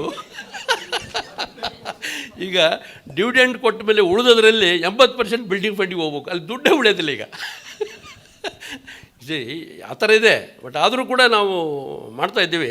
ಇವರ ಹೊಸ ಮೆಂಬರ್ಗಳಿಂದ ಬಿಲ್ಡಿಂಗ್ ಫಂಡ್ ಅಂತ ತೊಗೊಳ್ತಾ ಇದ್ದೀವಿ. 1,000 ರೂಪಾಯಿ ಏನೋ ನಡೆದಿದೆ. ಹೇಗೆ ಈಗ ಸುಮಾರು ನೀವು ನಿಮ್ಮ ಸಂಸ್ಥೆಯಲ್ಲಿ ಇಷ್ಟೆಲ್ಲ ಇವಾಗ ಒಂಥರ ಪಾಸಿಟಿವ್ ಇದ್ದಿದೆ, ನೀವು ಯಾತಕ್ಕೆ ಇಲ್ಲೇ ಈಗಲೇ ತೀರ್ಮಾನ ಮಾಡಿ ಬಿಲ್ಡಿಂಗ್ ಫಂಡ್ ನೋಡಿ. ನಮ್ಮೆಲ್ಲ ಸೊಸೈಟಿ ನಾವು ಸ್ಟಾರ್ಟಿಂಗ್ ಶುರು ಮಾಡಿದಾಗ ನಮ್ಮದು ಸುಮಾರು ಒಂದು 12 ಕೋಟಿ ರೂಪಾಯಿ ಬಿಲ್ಡಿಂಗ್ ಇದೆ. ಹನುಮಂತ ನಗರದಲ್ಲಿ 12-13 ಕೋಟಿ ರೂಪಾಯಿ ಬಿಲ್ಡಿಂಗ್ ಇದೆ. ಇದೆಲ್ಲ ಯಾಕೆ ಸಾಧ್ಯ ಆಯಿತು ಅಂದರೆ, ಒಂದು 5 ವರ್ಷ ನಮ್ಮ ಸಂಸ್ಥೆ ಒಳಗೆ ಡಿವಿಡೆಂಡಲ್ಲಿ 1% ಸೊಸೈಟಿಗೆ ಬಿಟ್ಬಿಟ್ರು. ಈ ಥರ ಒಂದು ತೀರ್ಮಾನ ತಗೊಂಡ್ರೆ ಏನು ಒಂದು 2%, 1% ಅದೇನು ಅಂತ ದೊಡ್ಡ ವಿಚಾರ ಆಗೋಲ್ಲ. ನೀವು ಕಟ್ಟಬೇಕು, ನೀವು ಮಾಡಬೇಕು, ಸ್ವಂತ ಬಿಲ್ಡಿಂಗ್ ಹೊಂದಬೇಕು ಅಂದರೆ ಈ ಥರ ಒಂದು ಡಿಸಿಷನ್ ತೊಗೋಬೇಕು. ಆಮೇಲೆ ಯಾವುದೇ ಲೋನ್ ಜೊತೆ ಒಂದಿಷ್ಟು ಬಿಲ್ಡಿಂಗ್ ಫಂಡು, ಮೆಂಬರ್ ಜೊತೆ ಒಂದು ಬಿಲ್ಡಿಂಗ್ ಫಂಡ್ ಮಾಡ್ಕೊಳ್ಳಿ. ಇವೆಲ್ಲ ಮಾಡಿದಾಗಲೇ ಅದು ಸ್ವಲ್ಪ ಮೇಲಕ್ಕೆ ಹೋಗುತ್ತೆ ಹೊರತುವೆ ಬಿಲ್ಡಿಂಗ್ ಫಂಡ್ ಇಲ್ಲ ಅಂದರೆ ಬಿಲ್ಡಿಂಗ್ ಫಂಡ್ ನೀವು ಲಾಭದಲ್ಲಿ ತೆಗೆದಿರೋ 1,50,000ದಿಂದ ಯಾವುದೇ ಕಾರಣಕ್ಕೂ ಬಿಲ್ಡಿಂಗ್ ಕಟ್ಟೋದಕ್ಕೆ ಸಾಧ್ಯ ಇಲ್ಲ. ನಮ್ಮಲ್ಲಿ ನಾವು ಜಾಗ ತೊಗೊಂಡಾಗ, ನಾವು ಬಸವನಗುಡಿಯಲ್ಲಿರೋದು ಜಾಗ ತೊಗೊಂಡಾಗ 5 ಕೋಟಿ ರೂಪಾಯಿ ಕೊಟ್ಟು ಜಾಗ ತೊಗೊಂಡ್ವಿ. ಒಂದು ಬರೀ ಜಾಗಕ್ಕೆ 5 ಕೋಟಿ, 7-7.5 ಕೋಟಿ ಖರ್ಚು ಮಾಡಿ ಬಿಲ್ಡಿಂಗ್ ಕಟ್ಟಿದ್ವಿ. ಇದು ಸಾಧ್ಯ ಹೇಗಾಗುತ್ತೆ ಅಂದರೆ, ಸದಸ್ಯರು ನಿಮ್ಮಲ್ಲಿ ನಾನು ನೋಡಿದಾಗ ಒಳ್ಳೆ ಒಂಥರ ಪಾಸಿಟಿವ್ನೆಸ್ ತುಂಬ ಚೆನ್ನಾಗಿ ಕಾಣ್ತಾ ಆಗ್ತದೆ. ಈಗ ಆಮೇಲೆ ಕಲ್ಯಾಣ ಕರ್ನಾಟಕದ ಬಗ್ಗೆ ಹೇಳಿದ್ರಿ. ಖಂಡಿತ ನಾವು ಇಲ್ಲಿ ಬೆಂಗಳೂರಿನವರಿದ್ರೂ ಖಂಡಿತ ನಿಮ್ಮ ಸ್ಥಿತಿ ಅವೆಲ್ಲ ನಮ್ಮ ಸ್ನೇಹಿತರುಗಳು, ನಾವು ಫೆಡರೇಷನಲ್ಲೆಲ್ಲ ನೋಡ್ತೀವಿ. ಪರಿಸ್ಥಿತಿ ಈ ಥರ ಇದ್ದಾಗ ನಿಮ್ಗೆ ಅವಕಾಶಗಳಿರುವಾಗ ನೀವು ನಿಮ್ಮ ಡಿವಿಡೆಂಡ್ನಲ್ಲಿ 1% ಡಿವಿಡೆಂಡ್ ಇಷ್ಟು ಅಂತಿದೆ, ಇಷ್ಟು ಡಿವಿಡೆಂಡಲ್ಲಿ ಇಷ್ಟು ಡಿವಿಡೆಂಡ್ ನಾವು ಕೊಟ್ಬಿಡೋಣ ಅಂತ ನೀವು ತೀರ್ಮಾನ ಮಾಡಿದ್ರೆ, ಇಲ್ಲೇ ಡಿಸಿಷನ್ ತೊಗೊಂಡ್ರೆ ಒಂದು 5 ವರ್ಷ 3 ವರ್ಷ ಜನರ ಬಾಡಿಲಿ ಪರ್ಮಿಷನ್ ತೊಗೊಂಡ್ರೆ 2.5%, 3% ಏನೋ ಒಂದು ಕೊಟ್ಕೊಂಡು ಬಂದರೆ ನಿಮಗೆ ಅದೇನೇ ಹೆಚ್ಚು ಕಮ್ಮಿ ನಿಮ್ಮ ಡಿವಿಡೆಂಡ್ ಒಟ್ಟು ಟೋಟಲ್ ಅಮೌಂಟ್ ಎಷ್ಟು ಸರ್? ಇವಾಗ ಡಿವಿಡೆಂಡು ಎಷ್ಟು ಒಂದು ಎವ್ರಿ ಇಯರ್ ಒಂದು 25-30 ಲಕ್ಷನ? 40 ಲಕ್ಷ. 40 ಲಕ್ಷ ಯಾಕೆಂದ್ರೆ ನಿಮ್ಮ ಶೇರ್ ಜಾಸ್ತಿ ಇದೆ. 40 ಲಕ್ಷ ಡಿವಿಡೆಂಡ್ ಅಂದಾಗ ಈ 40 ಲ್ಯಾಕ್ಸಲ್ಲಿ ನಿಮ್ಮಲ್ಲಿ ಏನಾರು ಅಕಸ್ಮಾತ್ ಹೋಗಿ ಒಂದು 2%, 3% ಡಿವಿಡೆಂಡ್ ಎಲ್ಲರೂ ನಾವು ಕೊಡ್ತೀವಿ ಅಂದಾಗ 10 ಲಕ್ಷ ನಿಮಗೆ ಬಿಲ್ಡಿಂಗ್ ಫಂಡ್ ಬಂದ್ಬಿಡುತ್ತೆ. 10 ಲಕ್ಷ ಅಂದರೆ ನೀವು 3-4 ವರ್ಷದೊಳಗೆ 1 ಕೋಟಿ. ಆವಾಗ ನೀವು 1 ಕೋಟಿ 1.25 ಕೋಟಿ ರೂಪಾಯಿ ಕೊಟ್ಟು ಒಂದು ಪ್ರಾಪರ್ಟಿ ತೊಗೊಳೋದಕ್ಕೆ ನಿಮಗೆ ಯಾವುದೂ ಕಷ್ಟ ಆಗಲ್ಲ. ಒಂದು 2-3 ವರ್ಷ ಮತ್ತೆ ಒಂದು 5 ಇಯರ್ಸ್ ಈ ಕೆಲಸ ಮಾಡಿದ್ರೆ ತುಂಬ ಸುಲಭವಾಗಿ ಇದಾಗುತ್ತೆ. ಪ್ಲಸ್ಸು ಲೋನ್ ಕೊಡುವಾಗ ಪ್ಲಸ್ ನಮ್ಮ ಮೆಂಬರ್ಶಿಪ್ ಆಗುವಾಗ ಒಂದು 500,000 ಬಿಲ್ಡಿಂಗ್ ಫಂಡ್ ತೊಗೊಳ್ಳಿ. ಇದನ್ನು ಮಾಡಿದ್ರೆ ಸಾಧ್ಯ ಆಗುತ್ತೆ ಹೊರತು ಬರೀ ಸುಮ್ಮನೆ ಮಾತಾಡ್ಬಿಟ್ಟು ಇಲ್ಲ ನೀವು ಹಾಗೆ ಮಾಡಿ ಬಿಲ್ಡಿಂಗ್ ಕಟ್ಟಿ ಅಂತ ಹೇಳಿದ್ರೆ ಇದು ಯಾವುದೂ ಸಾಧ್ಯ ಆಗೋಲ್ಲ. ನಾವೊಂದು ಮಾಡಬೇಕಾದ್ರೆ ಎಲ್ಲಾದರೂ ಒಂದು ಕಡೆ ಸದಸ್ಯರು ಡಿಸಿಷನ್ ತೊಗೋಬೇಕು. ಆಯಿತು ನಾವು ಈ ಥರ ಈಗ ಮಾಡೋಣ, ಇರಲಿ ಮುಂದಿನ ವರ್ಷ ನೀವು 2 ವರ್ಷದೊಳಗೆ ಬಿಲ್ಡಿಂಗ್ ಮಾಡ್ಬೋದು. ಇಲ್ಲಾಂದರೆ ನೀವು ಯಾವುದೇ ಕಾರಣಕ್ಕೂ ಬರೋ ಸಣ್ಣ ಪುಟ್ಟ ಲಾಭಗಳು ಅಥವಾ ಸಣ್ಣ ಪುಟ್ಟ ಮೆಂಬರ್ಶಿಪ್ದು ಅದು ಇದು ಇದರಿಂದ ನೀವು ಯಾವತ್ತೂ ಅದು ಏನು 2 ಕೋಟಿ, ಯಾಕೆಂದ್ರೆ ಇವತ್ತು ಬಿಲ್ಡಿಂಗ್ 30-40 ಸೈಟ್ ತೊಗೋಬೇಕಂದ್ರೆ ಬೆಂಗಳೂರಲ್ಲಿ ನಿಮ್ಮ ಏರಿಯಾ ಇಲ್ಲಿ ತೊಗೋಬೇಕಂದ್ರೆ 17,000, 16,000, 18,000, 15,000. ಏನೋ ನಮ್ಮ ತುಂಬ ಬೇಕಾದವ್ರು ಯಾರು ಸಿಕ್ಕಿದ್ರು 1,500 ಕಮ್ಮಿ ಸಿಕ್ಬೋದು. ಬಿಟ್ಟರೆ ಸುಮಾರು ನಿಮಗೆ ಅದೇ 2 ಕೋಟಿ ರೂಪಾಯಿ ಆಗುತ್ತೆ. ಕನ್ಸ್ಟ್ರಕ್ಷನ್ ಏನಾರು ಮಾಡ್ತೀನಿ ಅಂತ ಹೋದ್ರೆ ಮತ್ತು ಅದಕ್ಕೆ 1 ಕೋಟಿ. ಈ 3 ಕೋಟಿನ ನೀವು ವರ್ಕಿಂಗ್ ಕ್ಯಾಪಿಟಲಿಂದ ತೆಗಿಬೇಕಾಗತ್ತೆ. ಸ್ವಲ್ಪ ಏನಾರು ಅದರಲ್ಲಿ ತೊಗೊಂಡ್ರೆ ಪರವಾಗಿಲ್ಲ. ಮಿಕ್ಕಿದ ದುಡ್ಡಿಗೆ ನಿಮಗೆ ಅನುಕೂಲ ಅಂದರೆ ಡಿವಿಡೆಂಡನ್ನು ನೀವೆಲ್ಲರೂ ಸ್ವಲ್ಪ ನಿಮ್ಮದೇ ಸಂಸ್ಥೆ ಅಂತ ಒಂದು ದೃಷ್ಟಿಯಿಂದ ಮಾಡಿದಾಗ ಅದು ಖಂಡಿತ ಆಗುತ್ತೆ. ಕಾರಣ ಹೆಂಗೆ ನೋಡಿ, ನಮ್ಮಲ್ಲಿ ಇವತ್ತು ಒಂದು ಹಾಲ್ ಕಟ್ಟಿದ್ದೀವಿ ನಮ್ಮ ಸೊಸೈಟಿ ಮೆಂಬರ್ಗೆ ಅಂತ 10,000 ಬಾಡಿಗೆ ಬರೀ. 200 ಜನ ಕೂತ್ಕೋಬೋದು ನಮ್ಮ ಸೊಸೈಟಿ ಹಾಲ್ನಲ್ಲಿ. 10,000 ನಮ್ಮ ಫೆಡರೇಷನ್ದು ಯಾವುದೇ ಮೀಟಿಂಗ್ ನಡೆದು ನಮ್ಮಲ್ಲಿ ನಡೆಯುತ್ತೆ. ನಾವು ಯಾವುದೇ ದುಡ್ಡು ತೊಗೊಳ್ಳಲ್ಲ ಮಾಡಲ್ಲ. ನಮ್ಮ ಸದಸ್ಯರಿಗೂ ಅದು ಅನುಕೂಲ ಆಗುತ್ತೆ. ನಮ್ಮಲ್ಲಿ ಕೇವಲ 10,000 200 ಜನ ಕೂತ್ಕೊಂಡು ಫಂಕ್ಷನ್ ಮಾಡೋವಂಥ ಒಂದು ಹಾಲಿದೆ ಇವತ್ತು. ಸೊ ಇದೆಲ್ಲ ಎಲ್ಲಿಂದ ಸಾಧ್ಯ ಆಯಿತು ಅಂದರೆ ನೀವು ಸಪೋರ್ಟ್ ಮಾಡಬೇಕು ಅಂದರೆ ಈ ಥರ ಒಂದು ತೀರ್ಮಾನ ತೊಗೊಂಡ್ರೆ ಖಂಡಿತ 2 ಅವಕಾಶಗಳು ನಿಮಗಿದೆ. ಈ 2 ಅವಕಾಶ ಬಿಟ್ಟರೆ ನೀವು ಬಂಡವಾಳದಿಂದ ತೆಗೆದು ಬಿಲ್ಡಿಂಗ್ ಕಟ್ಟಬೇಕು, ಒಂದು 3 ಕೋಟಿ ಖರ್ಚು ಮಾಡಿ ಬೆಂಗಳೂರಲ್ಲಿ ಅಂದರೆ ಅದು ತುಂಬ ಕಷ್ಟದ ಇದು. ಇವಾಗ ನಿಮ್ಮ ಹತ್ರ 50-60 ಲಕ್ಷ ಇದೆ, ಒಂದು ವರ್ಷಕ್ಕೆ ನಿಮ್ಮದು 40 ಲಕ್ಷ ಡಿವಿಡೆಂಡು, ಒಂದು 2.5% 3% ಡಿವಿಡೆಂಡ್ ಮಾಡ್ತು ಅಂದರೆ 10 ಲಕ್ಷ 12 ಲಕ್ಷ ಡಿವಿಡೆಂಡ್ ಇದಕ್ಕೆ ಬಂದುಬಿಡುತ್ತೆ. ಅದನ್ನು ಡಿಪಾಸಿಟ್ ಇಟ್ಟು ಆ ಇಂಟ್ರೆಸ್ಟ್ನ ತೊಗೊಳ್ಳದೇನೆ ಒಂದು 2 ವರ್ಷ 3 ವರ್ಷ ಇಟ್ಟರೆ ಸುಮಾರು ನಿಮಗೆ ಅದೊಂದು 1.25 ಕೋಟಿ ಆಗುತ್ತೆ. ಆವಾಗ ನೀವು ಇದನ್ನು ಕಟ್ಟೋದಕ್ಕೆ ಅವಕಾಶ ಆಗುತ್ತೆ. ಬಟ್ ಯಾರು ಏನೋ ಇದು ಮಾಡ್ಕೋಬೇಡಿ, ಏನೋ ಮಧ್ಯದಲ್ಲಿ ಇವ್ರು ಗುಂಡೂರಾವ್ ಬಂದು ಡಿವಿಡೆಂಡ್ಗೆ ಇದು ಮಾಡೋದು ಅಂತ ಕೊಟ್ರೆ ಶಪ್ನವ್ರ ಮೇಲೆ ನನಗೆಲ್ಲರೂ ಬೈಕಿ ಬೇಡ. ಇದು ಒಂದು ಸಲಹೆ ಅಷ್ಟೇ ನಂದು. ಇದು ನಿಮ್ಮ ಸಂಸ್ಥೆ ಒಳಗೆ ನೀವು ತೀರ್ಮಾನ ಮಾಡಬೇಕು. ನನ್ನದು ಒಂದು ಸಲಹೆ. ನಮಸ್ಕಾರ, ಧನ್ಯವಾದಗಳು ಸರ್. ಈಗ ಗಮನ ಹರಿಸ್ತಾರೆ, ಇದ್ರ ಬಗ್ಗೆ ನಮ್ಮ ಅಧ್ಯಕ್ಷರು ಗಮನ ಹರಿಸ್ತಾರೆ, ಮಾಡ್ತಾರೆ ಆ ಕೆಲಸ. ನನಗೆ ಗೊತ್ತಾಯಿತು. ಇಲ್ಲ, ಒಂದು ಈ ವಿಚಾರದಲ್ಲಿ ಇಲ್ಲ ಸರ್, ಈಗ ನೀವು ಗುಂಡೂರಾವ್ ಸರ್ ನಿಮಗೊಂದು ವಿಷಯ ಹೇಳೋಕ್ಕೆ ಇಷ್ಟಪಡ್ತೀನಿ. ನಾವು ಮ್ಯಾಕ್ಸಿಮಮ್ ಡಿಪಾಸಿಟ್ ಎಷ್ಟಿದೆಯೋ ಅಷ್ಟರವರೆಗೆ ಮಾತ್ರ ಡಿವಿಡೆಂಡ್ ಕೊಡಬೇಕಂತ ನಮ್ಮದು ತೀರ್ಮಾನ ಮಾಡಿಕೊಂಡಿದ್ದೀವಿ ಆಗಲೇ. ಒಂದು ಸಲ ನಾವು ಈಗ 11% ಇದೆ, ಬಹುಶಃ ನೆಕ್ಸ್ಟ್ ಇಯರ್ ಕೊಟ್ಟರೆ ಶಬ್ದಗಳಿಗೆ 11% ಕೊಟ್ಟು ಆಮೇಲೆ ಡಿವಿಡೆಂಡ್ ಅದಕ್ಕಿಂತ ಜಾಸ್ತಿ ಕೊಡಲ್ಲ ಸರ್. ಇನ್ನೂ ಒಂದು ಏನಂದರೆ ಗುರು ರಾಘವೇಂದ್ರಗೆ ಈ ಹೋದ ವರ್ಷದಿಂದ ಪ್ರತಿಯೊಬ್ಬರು ಅದರಲ್ಲಿ ಏನು ಇದಾಗಿದೆ ಅದಕ್ಕೆ ದುಡ್ಡು ತೆಗೆದಿಡ್ತಾ ಇದ್ದಾರೆ. ನೀವು ಪ್ರಾಫಿಟ್ಟು 10% ಕೊಡ್ತೀನಿ 11% ಕೊಡ್ತೀನಿ ಅನ್ನೋದಕ್ಕಿಂತ ಅದನ್ನು ತೀರ್ಮಾನ ಮಾಡೋದು ಅದಕ್ಕೊಂದಿಷ್ಟು ದುಡ್ಡನ್ನು ಈ ವರ್ಷದಿಂದಲೇ ತೆಗೆದಿರೋದಕ್ಕೆ ಅದೇನಾಗುತ್ತೆ, ನಿಮ್ಮ ಸಂಸ್ಥೆ ನಾಳೆ ಯಾವುದೇ ಕಾರಣಕ್ಕೂ ಸಮಸ್ಯೆ ಆಗಲ್ಲ. ಯಾಕೆಂದರೆ ಗುರು ರಾಘವೇಂದ್ರ ಅದು ಇವತ್ತು ಎವ್ರಿ ಮಂತ್ ಮೀಟಿಂಗು 15 ದಿನ ಎಲ್ಲ ನಾನು ಅದನ್ನು ಭೇಟಿ ಮಾಡ್ತಾ ಇರ್ತೀನಿ. ನಮ್ಮಲ್ಲೇ ಎಲ್ಲ ನಡೆಯುತ್ತೆ. ನಾನು ಗುರು ರಾಘವೇಂದ್ರ ನಮ್ಮ MP ಆಫೀಸ್ ನಮ್ಮ ಕೆಳಗಡೆ ಇದೆ. ನಮ್ಮ ತೇಜಸ್ವಿ ಸೂರ್ಯ ಅವರೇ ಅದನ್ನು ಪೂರ್ತಿಯಾಗಿ ಓಡಾಡಿ ಪಾಪ ಇದು ಮಾಡ್ತಾ ಇದ್ದಾರೆ. ನಾನು ಅದಕ್ಕೆ ಕಂಟಿನ್ಯೂಸ್ ಸೌರದ ಫೆಡರೇಷನ್ ಕಡೆಯಿಂದ ಓಡಾಡ್ತಾ ಇರ್ತೀನಿ. ಆ ಸಮಸ್ಯೆ ಇವತ್ತು ಸಾಲ್ವ್ ಆಗುತ್ತೆ ನಾಳೆ ಸಾಲ್ವ್ ಆಗುತ್ತೆ ಅಂತ ನಾವು ಹೇಳೋ ಸ್ಥಿತಿಲಿಲ್ಲ. ಆದ್ದರಿಂದ ಪ್ರತಿಯೊಂದು ಸಂಸ್ಥೆಗೂ ನಾವು ಹೋದ ವರ್ಷದಿಂದಲೇ ಹೇಳ್ತಾ ಇದ್ದೀವಿ, ಆದಷ್ಟು ನಿಮ್ಮಲ್ಲಿ ಒಂದಿಷ್ಟು ಲಾಭದಲ್ಲಿ ಗುರು ರಾಘವೇಂದ್ರಗೆ ಅಂತ ಒಂದಿಷ್ಟು ತೆಗೆದಿಟ್ಕೊಂಡು ಬಂದಾಗ ನಿಮಗೆ ಒಂದು 5 ವರ್ಷದೊಳಗೆ ಅದು ಆಕಸ್ಮಿಕವಾಗಿ ಗುರು ರಾಘವೇಂದ್ರದಲ್ಲಿ ನಾನು ಮೀಟಿಂಗ್ಗಳು ನಮ್ಮ ಸೊಸೈಟಿಲಿ 100 ಮೀಟಿಂಗ್ ನಾನು ಮಾಡಿದ್ದೀನಿ. ಇವರು ನಮ್ಮ ಫೆಡರೇಷನ್ ಎಷ್ಟು ಮೀಟಿಂಗ್ ನಡೆಯುತ್ತೆ ಅದೆಲ್ಲ ನಮ್ಮ ಸಂಸ್ಥೆಯಲ್ಲಿ ನಡೆಯೋದು. ಯಾವತ್ತು ಗುರು ರಾಘವೇಂದ್ರದಿಂದ ಬಂದು ಸಮಯ ತೊಗೊಳುತ್ತೋ ಹೊರತು ನಿಮಗೆ ನಾಳೆ ದುಡ್ಡು ಬರಲ್ಲ. ಅದು ನಾಳೆ ಆಕಸ್ಮಿಕವಾಗಿ ಬ್ಯಾಂಕು ಯಾರು ತೊಗೊಂಡು ಏನಾರು ಮಾಡಿದ್ರೂ ನಾಳೆ ಬೆಳಗ್ಗೆ ತಮಗೆ ಬರಲ್ಲ ದುಡ್ಡು. ಅದು ತಮಗೂ ಗೊತ್ತಿದೆ. ಬರೋದು ಯಾವಾಗ ಇನ್ನು 5 ವರ್ಷನೋ 10 ವರ್ಷನೋ ಯಾವತ್ತೋ ಬರುತ್ತೆ, ಬಟ್ ಏನೋ ಒಂದು ಸಂಸ್ಥೆಗೆ. ಆದ್ದರಿಂದ ಆದಷ್ಟು ಸೇಫಾಗಿರಬೇಕು ಅಂದರೆ ನೀವು ಸ್ವಲ್ಪ ಬಂದಾಗ ಬರುತ್ತೆ, ಲಾಭಕ್ಕೆ ತೊಗೊಳ್ಳಿ. ಎಲ್ಲ ಅದು ಯಾವತ್ತೋ ಒಂದೇ ದಿನ ಬಂದೇ ಬರುತ್ತೆ, ಬಂದಾಗ ಲಾಭ ಬರುತ್ತೆ. ಆದ್ದರಿಂದ ನೀವು ಆ ಭಾಗಕ್ಕೂ ತೆಗೆದಿಡಬೇಕು, ಇದನ್ನೂ ಮಾಡಬೇಕು ಅಂದಾಗ ಎಲ್ಲೋ ಒಂದು ಕಡೆ ಸೇಫಾಗಿರೋಕ್ಕೋಸ್ಕರ ಈ ಪ್ರಯತ್ನನ ಎಲ್ಲ ಸಂಸ್ಥೆಯಲ್ಲೂ ಹೋದ ವರ್ಷದಿಂದಲೇ ನಾವು ಹೇಳ್ತಾ ಇದ್ದೀವಿ. ಆದ್ದರಿಂದ ನಿಮ್ಮ ಸಂಸ್ಥೆಯಲ್ಲೂ ಶುರು ಮಾಡಿ ಅಂತ ನಂದೊಂದು ಸಲಹೆ. ಗುಂಡ್ರಾವ್ ಸರ್, ನಾವು ಈ ವರ್ಷವೇ ನಾವು ಗುರು ರಾಘವೇಂದ್ರಿಗೆ 15 ಲಕ್ಷ ಪ್ರಾವಿಷನ್ ಮಾಡಿದ್ದೀವಿ. ಮುಂದಿನ ವರ್ಷ 15 ಲಕ್ಷ ಮಾಡ್ಬೇಕಂತ ಮಾಡಿದ್ದೀವಿ. ಅದು ನೆಕ್ಸ್ಟ್ ಇಯರ್ 20 ಲ್ಯಾಕ್ಸ್ ಪ್ರಾವಿಷನ್ ಮಾಡ್ಬೇಕಂತ ಈಗಾಗಲೇ ನಾವು ಜಾಸ್ತಿ ಮಾಡೋಣ ಅಂತ, ಪ್ರಾಫಿಟ್ ಜಾಸ್ತಿ ಬಂದರೆ ಮಾಡ್ಬೇಕಂತ ಇದೆ. ನೋಡೋಣ, ಈಗಂತೂ ಸ್ಟಾರ್ಟ್ ಅಂತ ಮಾಡಿದ್ವಿ. 1,70,00,000ಕ್ಕೆ ತುಂಬ ಒಳ್ಳೆ ಪ್ರಾಫಿಟ್ ಇವತ್ತಿನ ಸ್ಥಿತಿ, ಅದು ನಿಮಗೆ ಗೊತ್ತಾಗ್ತಾ ಇಲ್ಲ. ಇಲ್ಲ, ನಮಗೆ ಗೊತ್ತಾಗ್ತದೆ ರೀ, ನಮ್ಮ ಕೊಟ್ರೇಶಪ್ಪನವರೇ ಸ್ವಲ್ಪ ನಮ್ಮನ್ನೆಲ್ಲ ಹೌದೌದೌದು.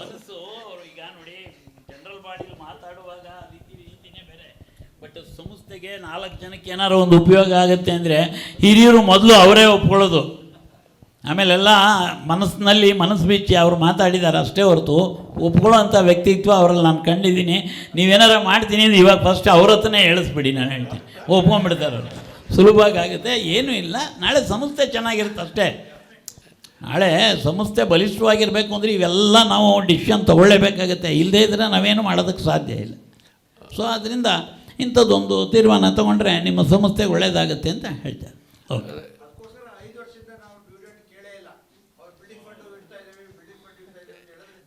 ಇಲ್ಲ, ನಾವು 12% ಕೊಟ್ಟಿವಿ. ನಂತರ ಈ ಕೋವಿಡ್ ಇದರಿಂದ ಸ್ವಲ್ಪ ಇದಾಗಿ ಕಡಿಮೆ ಮಾಡಿಕೊಂತ ಹೋದ್ವಿ. ಈಗ ದಯವಿಟ್ಟು ನೆಕ್ಸ್ಟ್ ಇಯರ್ 10ದ್ದು 11 ಮಾಡ್ತೀವಿ, ಆನಂತರ ಹೆಚ್ಚಿಗೆ ಕೇಳಬೇಡಿ, ಅದು ಆಮೇಲೆ ಬಿಲ್ಡಿಂಗ್ ಫಂಡಿಗೆ ಆಗ್ತೀವಲ್ಲ. ಹಾಂ, ಓಕೆ ಓಕೆ ಓಕೆ.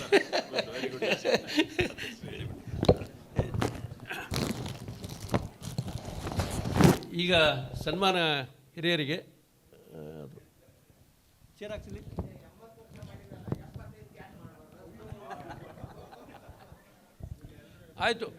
ಆಯಿತು, ಮುಂದಿನ ವರ್ಷದಿಂದ 75ಕ್ಕೆ ಮಾಡೋಣ. ಮೊದಲನೇದಾಗಿ ಶ್ರೀಮತಿ ಸುನಂದ ರಾವ್.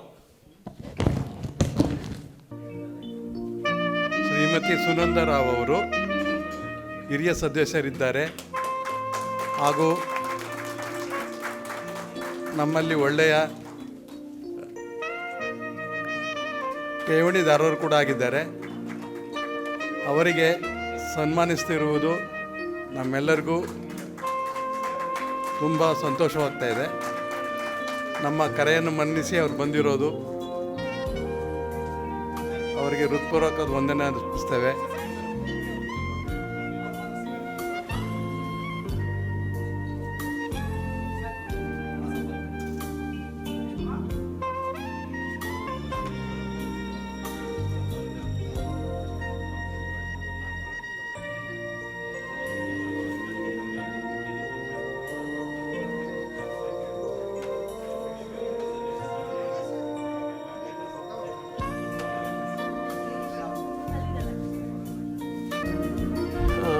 ಗೋಪಾಲಕೃಷ್ಣ ಅವರು.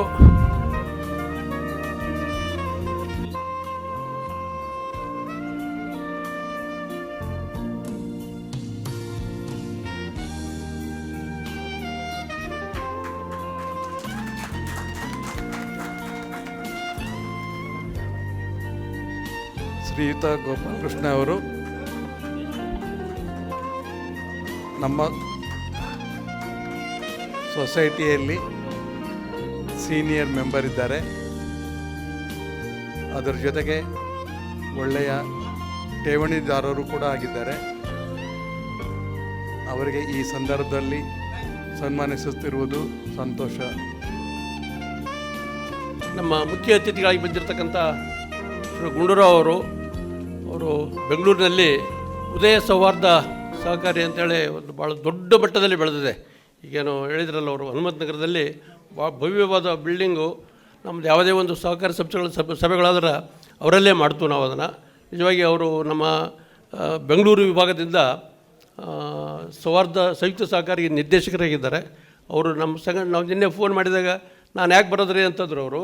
ಬಟ್ ಆದರೂ ಅವ್ರು ಬಂದಿದ್ದು ನಿಜವಾಗಿ ಭಾಳ ಖುಷಿಯಾಗಿದೆ. ಅದು ನಮ್ಮ ಭಾಗ್ಯ ಅಂತ ತಿಳ್ಕೊಂಡು ನಾ ಮಾತ್ರ ಅವರಿಗೊಂದು ಸನ್ಮಾನ ಮತ್ತು ವ್ಯವಸ್ಥಾಪಕ ನಿರ್ದೇಶಕರಾದ ಶರಣೇಗೌಡರು ಕೂಡ ಈ ಸಂದರ್ಭದಲ್ಲಿ ಸನ್ಮಾನ ಮಾಡೋಕ್ಕೆ ಇಷ್ಟಪಡ್ತೀವಿ. ದಯವಿಟ್ಟು ಬರಬೇಕಂತ ಕೇಳ್ಕೊಳ್ತೀನಿ.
ನಮ್ಮ ಅತಿಥಿಗಳಾದ ಗುಂಡೂರಾವ್ ಅವರು ಈಗಾಗಲೇ ಮಾತಾಡಿದ್ದಾರೆ. ಬಟ್ ಆದರೂ ಕೂಡ ಅದು ಒಂದು ವಿಷಯಕ್ಕೆ ಬಂದು ಮಾತಾಡಿದಂಗೆ ಆಯಿತು. ಒಂದು ಸ್ವಲ್ಪ ನಮ್ಮ ಉದ್ದೇಶಿಸಿ ಮಾತಾಡ್ಬೇಕಂತ ಕೇಳ್ಕೊಳ್ತೇನೆ. ವೇದಿಕೆಯ ಮೇಲೆ ಕುಳಿತಿರುವ ಅಧ್ಯಕ್ಷರಾದ ಶ್ರೀಯುತ ಪಾಟೀಲ್ರವರೇ ಹಾಗೂ ಎಲ್ಲ ನಿರ್ದೇಶಕ ಮಂಡಳಿಯವರೇ ಹಾಗೂ ಎಲ್ಲ ಸಹಕಾರ ಸಂಘದ ಸದಸ್ಯರುಗಳೇ, ಈ ಒಂದು ಜನರಲ್ ಬಾಡಿ ನಿಮ್ಮಲ್ಲಿ ಏನು ಮಾಡಿದ್ರೆ ನಿಜವಾಗ್ಲೂ ನೋಡಿದಾಗ ಖುಷಿಯಾಗುತ್ತೆ. ಕಾರಣ ಏನಂದರೆ ಎಷ್ಟೋ ಜನರಲ್ ಬಾಡಿಗಳಲ್ಲಿ ಬರೀ ಘರ್ಷಣೆಗಳಿರುತ್ತೆ. ಆ ಘರ್ಷಣೆ ಇಲ್ಲದೆ ಪಾಪ ಕೊಟ್ರೇಶಪ್ಪನವ್ರಿಗೆಲ್ಲ ಸೇರ್ಕೊಂಡ್ಬಿಟ್ಟು ನೀವು ಏನು ಮಾತಾಡಿದವ್ರು ಮಾತಾಡಿದ್ದು 2 ಮಾತು, ಈ ಥರ ಮಾತಾಡೋರು ಸೊಸೈಟಿಲಿ 100 ಜನ ಇರ್ತಾರೆ. ಅದಷ್ಟಕ್ಕೆ ಅವ್ರನ್ನೆಲ್ಲ ಸೇರಿಕೊಂಡು ಎಲ್ಲರೂ ಅವ್ರ ಹೆಸರು ಹೇಳ್ತಿದ್ವಿ. ಈ ಥರದ್ದು ಸದಸ್ಯರು ಒಂದು ಸಹಕಾರ ಸಂಘದಲ್ಲಿ ನೀವು 10-20 ಜನ ಇದ್ದರೆ ನಿಮ್ಮ ಸಹಕಾರ ಸಂಘಕ್ಕೆ ಶೋಭೆ. ಯಾರು ಪ್ರಶ್ನೆ ಮಾಡ್ತಾರೆ ಅವರಿಂದ ನಾವು ಏನಾದ್ರು ಮಾಡ್ತೀವಿ ಬದಲಾವಣೆ. ಯಾರು ಪ್ರಶ್ನೆ ಮಾಡದೆ ಅಥವಾ ಯಾರು ಸಲಹೆ ಕೊಡದೆ ಸುಮ್ಮನೆ ಕೂತಿರ್ತಾರೆ ನೋಡಿ, ಆ ಸಂಸ್ಥೆ ಅಥವಾ ಆ ಸಂಸ್ಥೆಯಲ್ಲಿರೋ ಸದಸ್ಯರಿಂದ ಯಾವ ಸಂಘನೂ ಮುಂದೆ ಹೋಗೋದಕ್ಕೆ ಸಾಧ್ಯ ಇಲ್ಲ. ಎಲ್ಲಿ ಸಲಹೆ, ಎಲ್ಲಿ ಒಂದೆರಡು ಮಾತು, ನಾವು ನಾವೇನು ತಿಳ್ಕೊಳ್ತೀವಿ, ಏನೋ ಮಾತಾಡ್ಬಿಟ್ರಲ್ಲಪ್ಪ ಇವರು ಟೀಕೆ ಅಂತ ತಿಳ್ಕೊಬಾರ್ದು. ಅದೇ ನಮಗೆ ಪಾಠ. ಎಲ್ಲಿ ನಿಂದಕರಿರಬೇಕಯ್ಯ ಅಂತ ಹೇಳ್ತಾರೆ.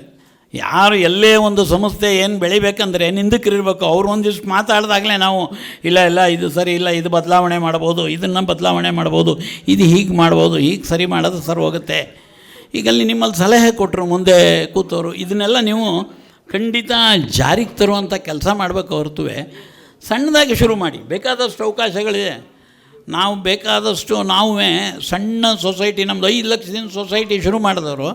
ನಮ್ಮಲ್ಲೂ ಇವತ್ತು ದೊಡ್ಡ ಸಂಸ್ಥೆ ಕಟ್ಟಿದ್ದೀವಿ. ಸುಮಾರು ಒಂದು 135 ಕೋಟಿ ವರ್ಕಿಂಗ್ ಕ್ಯಾಪಿಟಲ್ ನಮ್ಮ ಸಂಸ್ಥೆ ಇದೆ.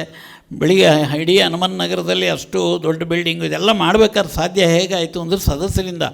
ಇದೇನು ನಿರ್ದೇಶಕರು ನಾವು ಕೂತಿರೋ ನಿರ್ದೇಶಕ ಮಂಡಳಿ, ಈ ಬರೀ ನಿರ್ದೇಶಕ ಮಂಡಳಿಯಿಂದ ಯಾವ ಕೆಲಸ, ಒಬ್ಬರು ಬೇಕು, ಒಬ್ಬ ನಾಯಕ ಅನ್ನೋರು ಬೇಕು ಅನ್ನೋ ಒಂದು ದೃಷ್ಟಿ ಇಟ್ಕೊಂಡ್ರೆ ಸದಸ್ಯರು ಏನು ನಿಮಗೆ ಸಹಕಾರ ಕೊಡ್ತಾರೆ ಅದರಿಂದ ಯಾವುದೇ ಸಂಘ ಬೆಳವಣಿಗೆ ಸಾಧ್ಯ ಇದೆಯೋ ಹೊರತು ಸಹಕಾರ ಸಂಘದ ಸದಸ್ಯರು ಸಹಕಾರ ಕೊಡಲಿಲ್ಲ ಅಂದಾಗ ಯಾವ ಸಹಕಾರ ಸಂಘನೂ ಅದು ಕೆಳಗಡೆ ಎಲ್ಲಿರಬೇಕು ಅಲ್ಲಿರುತ್ತೆ. ನಿಮ್ಮ ಸಾಧನೆ ನಾನು ಇತ್ತೀಚಿನ ದಿನಗಳಲ್ಲಿ ನೋಡ್ಕೊಂಡು 12 ವರ್ಷದ ಸಾಧನೆ ಪಾಟೀಲ್ರನ್ನ ನಾನು 12 ವರ್ಷದಿಂದ ನಾನು ನೋಡ್ಕೊಂಡು ಬರ್ತಾಯಿದ್ದೀನಿ. ಪಾಟೀಲ್ರನ್ನ 12 ವರ್ಷದ 75 ಕೋಟಿ 80 ಕೋಟಿ ಸಾಧನೆ ಏನಿದೆಯಲ್ಲ, ಇದೇನು ಸಣ್ಣ ಪುಟ್ಟ ಸಾಧನೆ ಅಂತ ಏನು ತಿಳ್ಕೊಬಿಡಿ.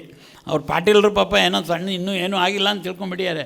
ಇದು ದೊಡ್ಡ ಸಾಧನೆ. ಕಾರಣ ಏನಂದರೆ ಇವತ್ತಿನ ಈ ಕಾಲಘಟ್ಟದಲ್ಲಿ ಇವತ್ತು ಸಂಸ್ಥೆಗಳು, ಕೋಪರೇಟಿವ್ ಸಂಸ್ಥೆಗಳು ಯಾವ ಥರದ ಸಮಸ್ಯೆಗಳನ್ನು ಎದುರಿಸ್ತಾ ಇದೆ ಅಂದರೆ, ಅಂಥ ಕಾಲಘಟ್ಟದಲ್ಲಿ ನೀವು ಈ ಒಂದು ಡೆವಲಪ್ಮೆಂಟ್ ಏನಿದೆ ಅದನ್ನು ಉಳಿಸ್ಕೊಂಡು ಹೋಗ್ತಿದ್ದೀರಲ್ಲ, ಅದು ವೆರಿ ಇಂಪಾರ್ಟೆಂಟ್. ನೀವು ಅದೇನು ದೊಡ್ಡದಾಗಬೇಕಾಗಿಲ್ಲ.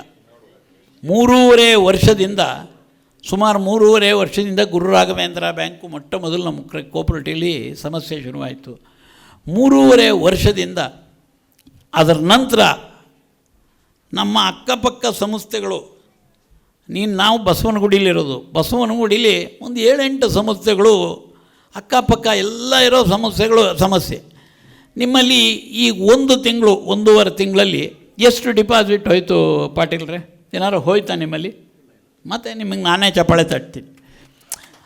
ಇಡೀ ಬಸವನಗುಡಿ ಸುತ್ತಮುತ್ತ ಒಂದೊಂದು ಸಂಸ್ಥೆಯಲ್ಲಿ ಸಣ್ಣ ಸಂಸ್ಥೆಯಿಂದ 1 ಕೋಟಿ, 1.5 ಕೋಟಿ, 2 ಕೋಟಿ, 3 ಕೋಟಿ, 5 ಕೋಟಿ, 10 ಕೋಟಿ, 15 ಕೋಟಿ, 20 ಕೋಟಿ, 30 ಕೋಟಿ, 35, 40, 50, 60, 70, 80, 100 ಕೋಟಿ ಹೋಗಿದೆ ಒಂದು ಸಂಸ್ಥೆಯಲ್ಲಿ. ನಾನು ಹೇಳ್ತಾ ಇರೋದು ನಿಮ್ಮ ಸಂಸ್ಥೆ ಎಷ್ಟರ ಮಟ್ಟಿಗೆ ಬೇರೆ ಪಾವುಗಳದಂಥ ಸಂಸ್ಥೆಯಲ್ಲಿ ಸಹ ಡಿಪಾಸಿಟ್ ವಿಡ್ರಾ ಆಗಿದೆ. ನಿಮ್ಮ ಸಂಸ್ಥೆಯಲ್ಲಿ ಆಗಿಲ್ಲ ಅಂದರೆ ಅದು ಪಾಟೀಲ್ರ ವ್ಯಕ್ತಿತ್ವ ಅಂತ 1-2 ಚಪ್ಪಾಳೆನ ನೀವೇ ತಟ್ಟಬೇಕು. ಕಾರಣ ಏನಂದರೆ, ಎಲ್ಲಿ ನಾವು ಒಬ್ಬ ಸದಸ್ಯ ಬಂದು ನಾವು ಡಿಪಾಸಿಟ್ ತೊಗೊಂಬಂದು ಇಡ್ತಾರೆ, ನಮ್ಮ ಇವ್ರ ಹೆಸರು ಹೇಳಿದ್ರು, ಇವರು ಡಿಪಾಸಿಟ್ ತಂದರು, ಕೊಟ್ರೇಶ್ ಹೆಸರು ಹೇಳಿದ್ರು, ಅವರು ದೊಡ್ಡವ್ರ. ಕಾರಣ ಏನಂದರೆ ಅವರು ಬರೀ ಕೇವಲ ನನ್ನ ಮುಖ ನಿಮ್ಮ ಮುಖ ನೋಡಿದ್ದು ಡಿಪಾಸಿಟ್ ಇಟ್ಟಿರ್ತಾರೆ. ನಾನು ಯಾರಿಗೆ ಸಾಲ ಕೊಡ್ತೀನಲ್ಲ ಇವ್ರಿಗೆ ಕೊಟ್ಟಿರ್ತೀನಿ ಪಕ್ಕದವ್ರಿಗೆ, ಅವ್ರಿಗೆ ಏನೇನು ಕೇಳಿರ್ತೀನಿ ನಾನು, ಅವ್ರ ಮನೆ ಪೇಪರಿಂದ ಹಿಡಿದು ಅವ್ರ ಇನ್ಕಮ್ಮಿಂದ ಹಿಡಿದು ಅವ್ರ ಹೆಂಡತಿ ಮಕ್ಕಳು ಎಲ್ಲರದು ಡಾಕ್ಯುಮೆಂಟ್ಸಿಂದ ಹಿಡಿದು ಏನೇನು ಬೇಕು ಕೇಳಿ ಎಲ್ಲ ಗಟ್ಟಿ ಇಟ್ಟುಕೊಂಡು ನಾನು ತೊಗೋತೀನಿ. ಆದರೆ ಅದೇ ಪಕ್ಕದವರು ಅವ್ರ ಡಿಪಾಸಿಟರ್, ನಮ್ಮ ಡಿಪಾಸಿಟರು ಎಷ್ಟು ನಂಬಿಕೆ ಮೇಲೆ ನಮ್ಮ ಹತ್ರ ದುಡ್ಡು ಇಟ್ಟಿರ್ತಾರೆ, ಅದನ್ನು ಉಳಿಸ್ಬೇಕಾಗದ್ದು ಪ್ರತಿಯೊಂದು ಸಹಕಾರ ಸಂಘಗಳ ಕರ್ತವ್ಯ ಹಾಗೂ ನಮ್ಮ ನಿರ್ದೇಶಕ ಮಂಡಳಿಯ ಕರ್ತವ್ಯ. ಅದು ಯಾವತ್ತು ನಾವು ಅವರು ಇಟ್ಟ ದುಡ್ಡು ಅವ್ರ ಜೀವನದಲ್ಲಿ ಎಷ್ಟೋ ಸದಸ್ಯರು ಇಲ್ಲೂ ಇರ್ತಾರೆ, ನಮ್ಮಲ್ಲೂ ಇರ್ತಾರೆ, ಅವ್ರ ಲೈಫಲ್ಲಿ ಎಷ್ಟು ನಂಬಿಕೆ ಅಂದರೆ ಬಿಡಪ್ಪ ಅವ್ರು ಏನು ನಮಗೇನು ಪಾಟೀಲ್ರಿದ್ದಾರೆ ಅಂತ ಅವ್ರ ಜೀವನದಲ್ಲಿ ಕೊನೆಯ ದಿನ 60ನೇ ವರ್ಷದ ಕೊನೆಯ ದಿನ 58,85,000 ಬಂದರೆ ಹೆಂಡತಿ ಹತ್ರ ಒಂದು ಸ್ವಲ್ಪ ದುಡ್ಡು ಇಸ್ಕೊಂಡು ಮಗನ ಹತ್ರ ಒಂದು ಸ್ವಲ್ಪ ದುಡ್ಡು ಇಟ್ಕೊಂಡು 60 ಲಕ್ಷ ತಂದು ನಿಮ್ಮಲ್ಲಿ ಡಿಪಾಸಿಟ್ ಇಟ್ಟಿರ್ತಾರೆ. ನಾವು ಅದನ್ನು ಯಾವ ಥರ ನೋಡ್ಕೋಬೇಕಂದ್ರೆ ಅವರು ನಮ್ಮ ದೇವರೇ ಹೊರತು ಬೇರೆ ನಾವೇನೋ ಮಾಡ್ಕೊಂಡು ಕೂತ್ಕೊಂಡು ಇನ್ನೇನೋ ಮಾಡ್ತೀನಿ ಅಂತ ಅನ್ನೋದಲ್ಲ. ಸೊ ಆ ಒಂದು ವ್ಯವಸ್ಥೆನ ನಾವು ನಿರ್ದೇಶಕ ಮಂಡಳಿಯವರು ಯಾವತ್ತೂ ನಮ್ಮ ಮೈಂಡ್ನಲ್ಲಿ ಇಟ್ಕೊಂಡಿರ್ಬೇಕು. ಅವ್ರ ಜೀವನದಲ್ಲಿ ದುಡ್ಡೆಲ್ಲ ತಂದಿಲ್ಲ ಹಾಕಿರ್ತಾರೆ. ಆ ಹಣನ ನಾವು ನಮ್ಮ ಸಂಸ್ಥೆ, ನಾವು ನಿರ್ದೇಶಕ ಮಂಡಳಿ ಏನಿದೆ ಅದನ್ನು ಸರಿಯಾದ ರೀತಿಯಲ್ಲಿ ಕಾಪಾಡಿಕೊಳ್ಳೋದು ನಮ್ಮ ಜವಾಬ್ದಾರಿ ಅಂತ ಹೇಳ್ತಾ, ಎಲ್ಲ ನಿರ್ದೇಶಕ ಮಂಡಳಿಯವ್ರಿಗೂ ಒಂದಿದು. ಆಮೇಲೆ ಸದಸ್ಯರು, ನಿಮ್ಮಲ್ಲಿ ಅತ್ಯುತ್ತಮ ಸದಸ್ಯರಿದ್ದೀರಾ, ನೀವೆಲ್ಲರೂ ಮನಸ್ಸು ಮಾಡಿದ್ರೆ ಬಿಲ್ಡಿಂಗ್ ಬೇಕಾದಷ್ಟು ಬೇಗನೆ ಕಟ್ಬಿಡ್ಬೋದು. ಆಮೇಲೆ ಈ ಪರ್ಸೆಂಟೇಜು ಡಿವಿಡೆಂಡು 11 ಇಡಬೇಕು 10 ಇಡಬೇಕು ಅನ್ನೋದು ಏನೂ ತಲೆಯಲ್ಲಿ ಇಟ್ಕೋಬೇಡಿ. ಸಹಕಾರ ಸಂಘ ನಿಮ್ಮದು ಚೆನ್ನಾಗಿ ನಡೀತಾ ಇರುವಾಗ ನೀವು ಗುರು ರಾಘವೇಂದ್ರಗೂ ಎತ್ತಿಡಿ, ಪ್ಲಸ್ ಈ ಬಿಲ್ಡಿಂಗ್ ಫಂಡ್ಗೂ ದುಡ್ಡಿಡಿ. ಈಗಲೇ ಎತ್ತಿಡೋದಕ್ಕಾಗೋದು. ನೀವು ಮತ್ತೆ ಆಮೇಲೆ ನಂತರ ಮತ್ತು ಇನ್ನು ಯಾವ ಸಂಸ್ಥೆಗಳ ಸಮಸ್ಯೆಗಳು ಜಾಸ್ತಿ ಆದಾಗ, ನಿಮ್ಮ ಏರಿಯಲ್ಲಿ ಯಾವುದಾದ್ರು ಒಂದು ಸಮಸ್ಯೆ ಆದಾಗ ನಿಮಗೆ ಅದರ ಎಫೆಕ್ಟ್ ಹೊಡೆಯುತ್ತೆ.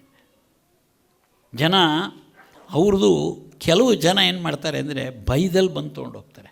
ಅವ್ರಿಗೇನು ನಿಮ್ಮ ಮೇಲೆ ನಂಬಿಕೆ ಇದೆ, ಆದರೆ ಬೈದಲ್ಲಿ ಬಂದು ತೊಗೊಂಡೋಗ್ತಾರೆ. ಕೆಲವು ಜನ ಅವ್ರ ಹತ್ರ ದುಡ್ಡಿಲ್ಲ, ಅಲ್ಲಿ ಇಟ್ಟಿರ್ತಾರೆ 10 ಲಕ್ಷನ, ನಿಮ್ಮ ಹತ್ರ 10 ಲಕ್ಷ ಇಟ್ಟಿರ್ತಾರೆ, ನನ್ನ ಹತ್ರ 10 ಲಕ್ಷ ಇಟ್ಟಿರ್ತಾರೆ. ನಾನು ಕ್ಲೋಸ್ ಆದರೆ ಅವನು ಕ್ಲೋಸ್ ಆದರೆ ಅವ್ರ ಜೀವನ ಯಾಕೇನು, ಅವಾಗ ನಿಮ್ಮ ಹತ್ರಕ್ಕೆ ಬರ್ತಾರೆ. ಸೊ ಈ ವ್ಯವಸ್ಥೆ ಎಲ್ಲೋ ಒಂದು ಕಡೆ ಇತ್ತೀಚಿನ ದಿನಗಳಲ್ಲಿ ನಾವು ಗಮನಿಸ್ತಾ ಇದ್ದರೆ ಅದನ್ನು ನೀವು ಸ್ವಲ್ಪ ಒಳ್ಳೆಯ ರೀತಿಯಲ್ಲಿ ತೊಗೊಂಡೋಗಿ ಅಂತ ಹೇಳ್ತಾ, ನಾನು ಎಲ್ಲೋ ಒಂದು ಕಡೆ ನಾನು ನಿಮಗೆ ಸಲಹೆ ಅಂತ ಕೊಟ್ಟರು ಅದನ್ನು ನಾನು ನೀವು ತಿಳ್ಕೊತೀರ ಸಲಹೆ ಅಂತ ನಾನು ಹೇಳ್ತೀನಿ ಬಾಯಿದ್ದ, ಆದರೆ ನಾನು ಸ್ವಲ್ಪ ಗಟ್ಟಿಯಾಗೇ ಹೇಳ್ತೀನಿ. ಇದನ್ನು ಮೊದಲು ಜಾರಿಗೆ ತಂದಾಗ ನಿಮ್ಮ ಸಂಸ್ಥೆ ಇನ್ನೂ ಒಳ್ಳೆಯದು, ಉತ್ತಮವಾಗಿ ಬೆಳೆಯುತ್ತೆ. 12 ವರ್ಷದೊಳಗೆ ನಿಮ್ಮ 70 ಕೋಟಿ 75 ಕೋಟಿ ಇದೆಯಲ್ಲ, ಇದು ಅತ್ಯುತ್ತಮವಾದ ಸಾಧನೆ. ನೀವೇನು ಅಲ್ಲೆಲ್ಲೂ ಹಿಂದೆ ಇದ್ದೀನಿ ಅಂತ ನೀವೇನು ತಿಳ್ಕೊಳ್ಳೋ ಅವಶ್ಯಕತೆ ಇಲ್ಲ. ನೀವು ಮುಂದೆ ಪೂರ್ತಿಯಾಗಿ ಹೋಗ್ತಾ ಇದ್ದೀರಾ. ನಿಮ್ಮ ಸಂಸ್ಥೆ ಇನ್ನೂ ಉಜ್ವಲವಾಗಿ ಬೆಳೀಲಿ, ಎಲ್ಲರಿಗೂ ಒಳ್ಳೆಯದಾಗಲಿ. ಇನ್ನೂ ಧಾರ್ಮಿಕ ಕಾರ್ಯಕ್ರಮಗಳು ಬೇಕಾದಷ್ಟು ಮಾಡೋವಂಥದ್ದಿದೆ. ನಾನು ಪಾಟೀಲ್ರಿ ನಮ್ಮ ಸಂಸ್ಥೆಯಲ್ಲಿ ನಾವು ನಾಳೆ 24ನೇ ತಾರೀಕು ನಮ್ಮ ಜನರಲ್ ಬಾಡಿಗೆ ನಾವು 10 ಲಕ್ಷ ಖರ್ಚು ಮಾಡ್ತೀವಿ. ಪಾಟೀಲ್ರಿ ಕೇಳಿ, 10 ಲಕ್ಷ ಖರ್ಚು ಮಾಡ್ತೀವಿ. ಎಂಟೈರ್ ಸ್ಟೇಟಿಂದ ಸ್ಪೋರ್ಟ್ಸು, ಆಮೇಲೆ ಯಾರೋ ರೈತರಿರಲಿ, ಯಾರು ಮಿಲ್ಟ್ರಿಯವರಿರಲಿ, ಇಂಥವ್ರನ್ನ ಕರೆಸಿ ಪ್ರತಿಯೊಬ್ಬರಿಗೂ 25,000 ಕೊಡ್ತೀವಿ.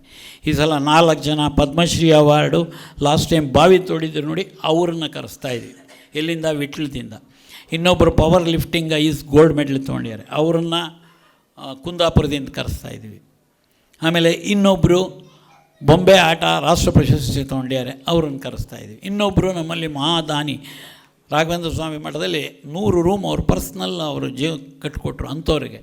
ಇಂಥವ್ರಿಗೆ ಕರೆದು ನಾವೆಲ್ಲ ಒಂದು ಕಡೆ 25,000. ಆ ಮಟ್ಟಕ್ಕೆ ನಿಮ್ಮ ಸಂಸ್ಥೆ ಬೆಳೀಲಿ ಅಂತ ಬೆಳೆಯೋದು ಖಂಡಿತ. ಯಾಕೆಂದರೆ ನಿಮ್ಮಲ್ಲಿ ಶಿಸ್ತು ರೂಢಿಸ್ಕೊಂಡಿದ್ದೀರ. ಈ ಶಿಸ್ತು ಎಲ್ಲಿ ಇರುತ್ತೆ ಅಲ್ಲಿ ಈ ಮಟ್ಟದ ಬೆಳವಣಿಗೆ ಸಾಧ್ಯ ಇದೆ. ನಿಮ್ಮ ಕೈಯಲ್ಲಾಗುತ್ತೆ. ನೀವೆಲ್ಲ ಸದಸ್ಯರು ನೋಡಿದ್ರೆ ನಮಗೆ ನಿಜವಾಗ್ಲೂ ಖುಷಿ ಆಗುತ್ತೆ. ಬೇರೆ ಸಂಸ್ಥೆಗಳಲ್ಲಿ ಎಲ್ಲ ಕಡೆ ಎಲ್ಲ ಸ್ವಲ್ಪ ಮಾತಾಡೋದು, ಕಿತ್ತಾಟ ಏನೂ ಇಲ್ಲ. ನಿಮ್ಮದು ಪಾಪ ಕೊಟ್ರೇಶಪ್ಪನವ್ರು ಹಿಡ್ಕೊಂಡು ಎಲ್ಲ ಇದು ಮಾಡಿಬಿಟ್ರಿ. ನಾವು ಕೊಟ್ರೇಶಪ್ಪನವ್ರಿಗೆ ಸನ್ಮಾನ ಮಾಡಿಸ್ತೀನಿ ಕರ್ಕೊಂಡೋಗಿ ಸೊಸೈಟಿ. ಸೊ ಹಾಗೆ ಎಲ್ಲಿ ಯಾವುದು ಈ ಥರದ್ದು ಒಂದು ಒಳ್ಳೆಯ ವ್ಯವಸ್ಥೆ ಎಲ್ಲಿ ಸಂಸ್ಥೆಗಳಲ್ಲಿ ಕಾಣೋದು ಅಪರೂಪ ಇದೆ. ಕೆಲವು ಸಂಸ್ಥೆಗಳಿದೆ, ಇಲ್ಲ ಅಂತೇಳಿ ಅಪರೂಪ. ಈ ಅಪರೂಪವಾದ ಸಂಸ್ಥೆ ಇನ್ನೂ ಅಪರೂಪವಾದ ಕೆಲಸ ಮಾಡಿಸಿ. ಒಂದು ಸಲ ನಾವು ಮೆಂಬರು 10 ಜನ, ನಮ್ಮಲ್ಲೂ ಅಷ್ಟೇ ಎವ್ರಿ ಇಯರ್ ಸೀನಿಯರ್ ಸಿಟಿಸನ್ 10 ಜನಕ್ಕೆ ಸನ್ಮಾನ ಮಾಡ್ತೀವಿ. ನಾವು ಏಜ್ ಏನಿಲ್ಲ. ಸೀನಿಯರ್ ಸಿಟಿಸನ್ ಸೊಸೈಟಿಗೆ ಯಾರು ಅತ್ಯುತ್ತಮವಾಗಿ ಇದು ಮಾಡಿದ್ದಾರೆ ಅಂಥವ್ರಿಗೆ 10 ಜನಕ್ಕೆ ಸನ್ಮಾನ ಮಾಡ್ತೀವಿ. ಅವ್ರಿಗೆ ಏನೇನು ಬೇಕು ಕೊಡ್ತೀವಿ. 150 ಜನ, ನಮ್ಮಲ್ಲಿ 200 ಜನ ಮಕ್ಕಳಿಗೆ ನಾಡಿದ್ದು ಸನ್ಮಾನ ಆಗುತ್ತೆ. 150 ಜನ 200 ಜನ. ಸುತ್ತಮುತ್ತ 4 ಶಾಲೆಗಳು ಪೂರ್ತಿಯಾಗಿ ನಾವು ಕನ್ನಡ ಮೀಡಿಯಂ ಮಕ್ಕಳಿಗೆ ಅಷ್ಟು ಜನಕ್ಕೂ ನಾವು ಫೀಸ್ ಕಟ್ತೀವಿ. ಅಂಗವಿಕಲ ಶಾಲೆಗೆ ಕೊಡ್ತೀವಿ ಒಬ್ಬರಿಗೆ.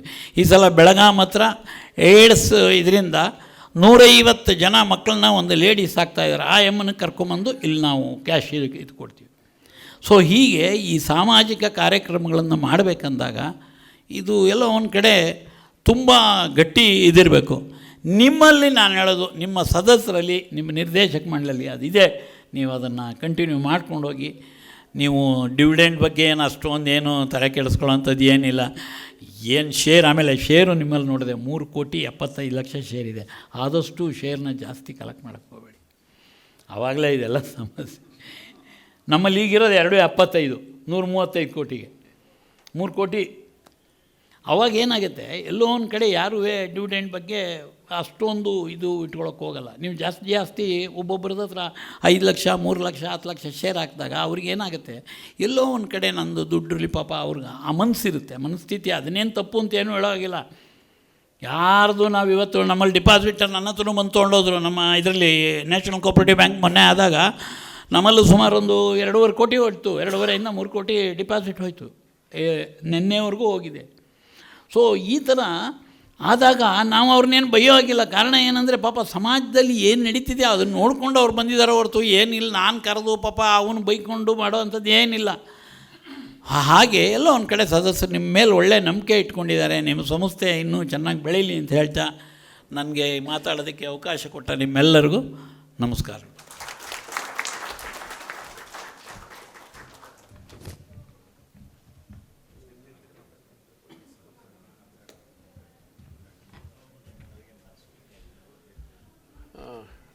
ಗುಂಡೂರಾವ್ ಅವರಿಗೆ ಧನ್ಯವಾದಗಳು. ನಮ್ಮ ಬಗ್ಗೆ ಒಳ್ಳೆ ಮಾತಾಡಿದ್ದಾರೆ. ನಾವು ಕೂಡ ನಾವು ಶೇರ್ ಕ್ಯಾಪಿಟಲ್ ಯಾಕೆ ಜಾಸ್ತಿ ಮಾಡಿದ್ವಿ, ಓನ್ ಫಂಡ್ ಜಾಸ್ತಿ ಮಾಡಬೇಕೆಂಬ ದೃಷ್ಟಿಯಿಂದ ಸುಮಾರು ನಮ್ಮದು ಆಲ್ಮೋಸ್ಟ್ ನಮ್ಮ ವರ್ಕಿಂಗ್ ಕ್ಯಾಪಿಟಲ್ಗೆ 12% ಇದೆ ಓನ್ ಫಂಡ್. ಇದನ್ನು ವೆರಿ ಇದು ಆ ದೃಷ್ಟಿಯಿಂದ ಮಾಡಿದ್ವಿ. ಬಟ್ ಒಂದು ನಾವು ಡಿವಿಡೆಂಡ್ ಒಂದು ಸೀಲಿಂಗ್ ಆಗ್ತೀವಿ, ಆ ನಂತರ ದುಡ್ಡೆಲ್ಲ ನಮ್ಮಲ್ಲೇ ಉಳಿಯುತ್ತೆ. ಅವಾಗ ಎಲ್ಲ ಫಂಡ್ಗಳು ಡೆವಲಪ್ ಆಗುತ್ತವೆ. ಈಗ ಎರಡನೇದಾಗಿ ನಮ್ಮ ಶರಣಗೌಡ ಪಾಟೀಲರು ಒಂದೆರಡು ಮಾತಾಡ್ಬೇಕಂತ ಕೇಳ್ಕೊಳ್ತೇನೆ.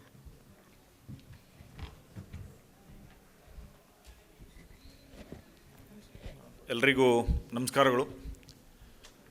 ನವಕಲ್ಯಾಣ ಕರ್ನಾಟಕ ಸೌಹಾರ್ದ ಸಹಕಾರಿ ಸಂಘದ ಇವತ್ತಿನ ದಿವಸ 11ನೇ ವರ್ಷದ ಒಂದು ಸಾಮಾನ್ಯ ಸಭೆಯ ವೇದಿಕೆ ಮೇಲಿರುವಂಥ ಎಲ್ರಿಗೂ ಮತ್ತು ವೇದಿಕೆ ಮುಂಭಾಗದಲ್ಲಿರುವಂಥ ಎಲ್ಲ ಸಕ್ರಿಯ ಸದಸ್ಯರಂತಂತ ಹೇಳ್ಬೋದು. ಯಾಕೆ ನವಕಲ್ಯಾಣ ಕರ್ನಾಟಕದ ಸಾಮಾನ್ಯ ಸಭೆ ಅತ್ಯಂತ ವಿಶೇಷವಾಗಿತ್ತು ಅಂತಂತಂದರೆ, ಇಲ್ಲಿರುವಂಥ ಎಲೈಟ್ ಮೆಂಬರ್ಶಿಪ್. ಯಾಕಂದರೆ ಯಾವುದೇ ಒಂದು ಸಹಕಾರಿ ಸಂಸ್ಥೆ ಆಗಲಿ, ಇಲ್ಲಿ ಕೂಳ್ತಿರೋರು ಎಲ್ಲವೂ ಸಹ ಅಲ್ಲಿರುವಂತಾರೆ. ಅಲ್ಲಿದ್ದ ಕೆಲವು ಜನನ ಸೆಲೆಕ್ಟ್ ಮಾಡಿ ನೀವು ಇಲ್ಲಿ ಕಳಿಸಿದಿರಿ. ಅವರೆಲ್ಲವೂ ಸಹ ಸಂಬಂಧಪಟ್ಟಂಗೆ ಅತ್ಯಂತ ಸೆಲೆಕ್ಟಿವ್ ಆಗಿದ್ದಾರೆ. ಅನೇಕ ರಾಜ್ಯದಲ್ಲಿರುವಂಥ ಎಷ್ಟು ಸಹಕಾರಿ ಸಂಸ್ಥೆಗಳು ನೋಡಿದ್ದೀವೋ ಅದರ ನಿಜಕ್ಕೂ ಸಂಬಂಧಪಟ್ಟಂಗೆ ನೀವು ಅವ್ರನ್ನ ಎಲೆಕ್ಟ್ ಅಲ್ಲ, ಸೆಲೆಕ್ಟ್ ಮಾಡಿ ಇಲ್ಲಿ ಕೂಡಿಸಿದಿರಂತ ನನಗಂತೂ ಅನಿಸಿದೆ. ಅಷ್ಟೊಂದು ಸರ್ ಹೇಳೋ ಸಂಬಂಧಪಟ್ಟಂಗೆ IAS IPS ಬೇರೆ ಬೇರೆ ಏನೇ ಇದ್ದರೂ ಸಹ ಸಂಬಂಧಪಟ್ಟಂಗೆ ಅವರು ಸಮಾಜಕ್ಕೆ ಇದಾದ ನಂತರವೂ ಸಹ ಏನೇನು ಕೊಡಬೇಕು ಅನ್ನೋ ದೃಷ್ಟಿಯಿಂದ ಬಂದಿದ್ದಾರೆ. ಇಲ್ಲದ್ರೆ ಆ ಹುದ್ದೆಗೆ ಏರಿದ ಮೇಲೆ ನನಗೇನು ಮೆಂಬರ್ಸ್ ಕಡೆಯಿಂದ ಏನು ಹೇಳಿಸ್ಕೋದು ಬೇಕಾಗಿಲ್ಲ, ಇಲ್ಲಿ ಕುಂತು ಅವ್ರ ಕಡೆಯಿಂದ ಯಾಕೆ ಅನ್ನಿಸ್ಕೋಬೇಕು ಅಂತ ಅನ್ನೋ ಭಾವನೆ ಇರ್ತದೆ. ಇದೆಲ್ಲವೂ ಸಹ ಮಾಡಿ ವೃತ್ತಿಯಲ್ಲಿ ಬೇರೆ ಬೇರೆ ಹುದ್ದೆಗಳನ್ನು ನಿರ್ವಹಿಸಿ ಪ್ರವೃತ್ತಿಯಲ್ಲಿ ಸಹಕಾರಿಗಳಿಗೆ ಬಂದಿದ್ದಾರೆ. ಅದಕ್ಕಾಗಿ ಇಲ್ಲಿರುವವರಿಗೂ ಮತ್ತು ಇವರೆಲ್ಲರಿಗೂ ಸಹ ಸಂಬಂಧಪಟ್ಟ ಇಡೀ ರಾಜ್ಯದ ಸಹಕಾರಿ ಸಂಸ್ಥೆಯವರು ಇವತ್ತಿನ ದಿವಸ 68 ಲಕ್ಷ ಜನ ಸದಸ್ಯರಿದ್ದಾರೆ ಸರ್. 6,000 ಸಹಕಾರಿ ಸಂಸ್ಥೆಯಿಂದ 68 ಲಕ್ಷ ಜನ ಸದಸ್ಯರಿದ್ದಾರೆ. ಇದರಲ್ಲಿ ಒಂದು ವ್ಯವಸ್ಥೆ ಏನು ಮಾಡಿದ್ದಾರೆ ಅಂದರೆ, ಇಲ್ಲಿ ಅಷ್ಟೇ ಜನ ಕೂತ್ಕೊಂಡು ನೋಡೋದಕ್ಕಿಂತ ಹಾಲು ಫುಲ್ ಆಗಿದೆ. ಕೊನೆಯಲ್ಲಿ ಸಂಬಂಧಪಟ್ಟ ಆನ್ಲೈನಲ್ಲೂ ನಡೀತಾ ಇದೆ. 2 ವ್ಯವಸ್ಥೆಗಳನ್ನು ಮಾಡಿದಿರಿ. ವರ್ಚುವಲ್ ಬೇಸಿಸ್ ಆಗಿ ಮಾಡೋದಿರುವಂಥ ಅನೇಕ ಇಲ್ಲಿ ಬಂದಿರುವಂಥ ಮೆಂಬರ್ಸು ತುಂಬ ಎಲೈಟ್ ಆಗಿದ್ದರು. ಗುಂಡೂರಾವ್ ಸರ್ ಹೇಳಿದರು, ಅವರು ಅನೇಕ ಸಾಮಾನ್ಯ ಸಭೆ ಮತ್ತು ಸಹಕಾರ ಸಂಘಗಳ ಜೊತೆ ಬೆರೆತು ಮಾತಾಡುವಂಥ ಸಂದರ್ಭದಲ್ಲಿ ನಿರ್ದೇಶಕರಿಗೂ ನೋಡಿರ್ತಾರೆ, ಅವರು ಸದಸ್ಯರಿಗೂ ನೋಡಿರ್ತಾರೆ. ನಾವು ಸುಮಾರು ಈ ವರ್ಷದಲ್ಲಿ 17-18ನೇ ಸಾಮಾನ್ಯ ಸಭೆ, ಈ ಸೆಪ್ಟೆಂಬರ್ ತಿಂಗಳಲ್ಲಿ ಸಂಬಂಧಪಟ್ಟಂಗೆ ಸಂಡೇನೂ ಸಹ ಹೋಗ್ತೀರಾ ಸರ್ ಅಂತಾರೆ. ಸಂಡೇ ಸಂಬಂಧಪಟ್ಟಂಗೆ ಅನೇಕ ಸೌಹಾರ್ದ ಸಹಕಾರಿಗಳು ಸಾಮಾನ್ಯ ಸಭೆಗಳು ರವಿವಾರ ದಿವಸ ನಡೀತದೆ. ನಮ್ಮ ಸಹಕಾರಿ TV ಬಾಲಕೃಷ್ಣ ಅವ್ರು ಕೇಳಿದ್ರು, ಸರ್ ಇವತ್ತು ನೀವು ಬರ್ತೀರಾ ಅಂತ ಹೇಳಿದ್ರು.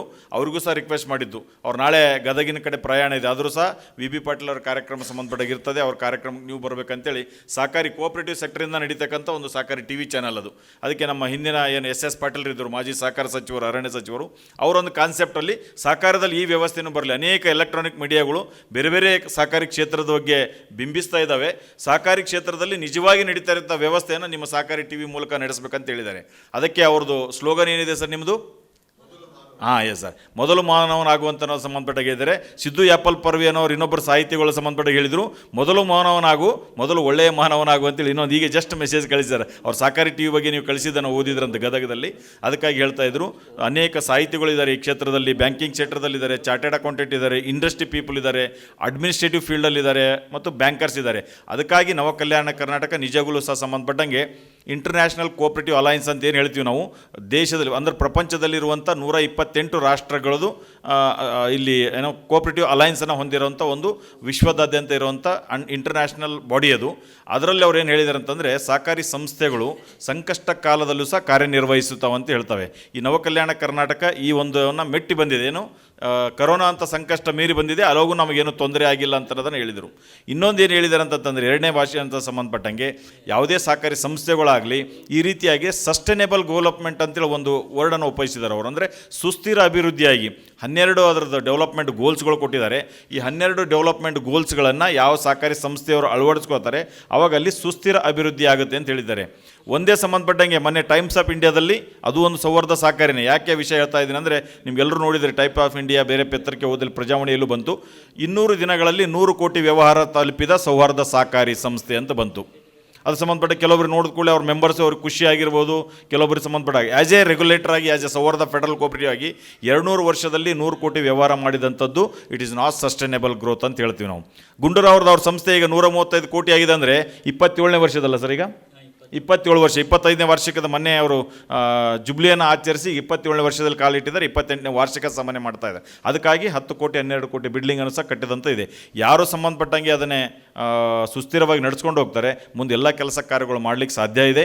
ತಮ್ಮಲ್ಲೆಲ್ಲ ಸದಸ್ಯರು ಸಹ ಅತ್ಯಂತ ವಿಚಾರವಂತರು ಇರೋದರಿಂದ ಮುಂದಿನ ಸೌಹಾರ್ದ ಫೆಡರಲ್ ಕೋಆಪರೇಟಿವ್ ಭಾಳ ಎಷ್ಟರ ಮಟ್ಟಿಗೆ ಹೆಜ್ಜೆಗಳು ಇಡ್ತಾರೆ ಅಂದರೆ, ಲಾಸ್ಟ್ ಟೈಮ್ ಬಂದಂಥ ಸಂದರ್ಭದಲ್ಲಿ ವಿ ಪಾಟೀಲ್ರಿಗೆ ಹೇಳಿದ್ದೀವಿ ನಾವು, ಒಂದು ಈ ಥರದೊಂದು ಚಾರಿಟೇಬಲ್ ಟ್ರಸ್ಟನ್ನು ಹಿಂದೆ ಸರಸ್ವತಿ ಸೌಹಾರ್ದ ಅನ್ನೋದನ್ನು ಆಲ್ರೆಡಿ ತೆಗೆದಿದೆ ಪುತ್ತೂರಲ್ಲಿ, ಬೇರೆ ಬೇರೆ ಕಡೆ ಎಕ್ಸಾಂಪಲ್ ಕೊಟ್ಟಿದ್ದೆವು. ಬ್ರಹ್ಮರಂಭ, ನಿಮ್ಮ ರಾಯಚೂರದೇ ಬ್ರಹ್ಮರಂಭ ಸೌಹಾರ್ದವನ್ನು ಚಾರಿಟೇಬಲ್ ಟ್ರಸ್ಟ್ ತೆಗೆದಿದ್ದಾರೆ. ಇದ್ರ ಮೂಲಕ ಏನಾಗುತ್ತೆ ಅಂದರೆ, ನಾವು ಸಂಸ್ಥೆಯಿಂದ 2 ಲಕ್ಷ 5 ಲಕ್ಷ ತೆಗೆದಿಡ್ತೀವಿ, ನಮ್ಮ ಮೆಂಬರ್ಸಲ್ಲಿರುವಂಥ ಅನೇಕರು ಕಂಪ್ನಿ ಇದ್ದಂಥವ್ರು ಬೇರೆ ಬೇರೆ ಇದ್ದಾರೆ, ಅವರು ಚಾರಿಟಿ ಫಂಡ್ 2% ಬೇರೆ ಕೊಡೋ ಬದಲು ಈ ಸಂಸ್ಥೆ ಕೊಡಲಿಕ್ಕೆ ಅವಕಾಶ ಆಗುತ್ತೆ.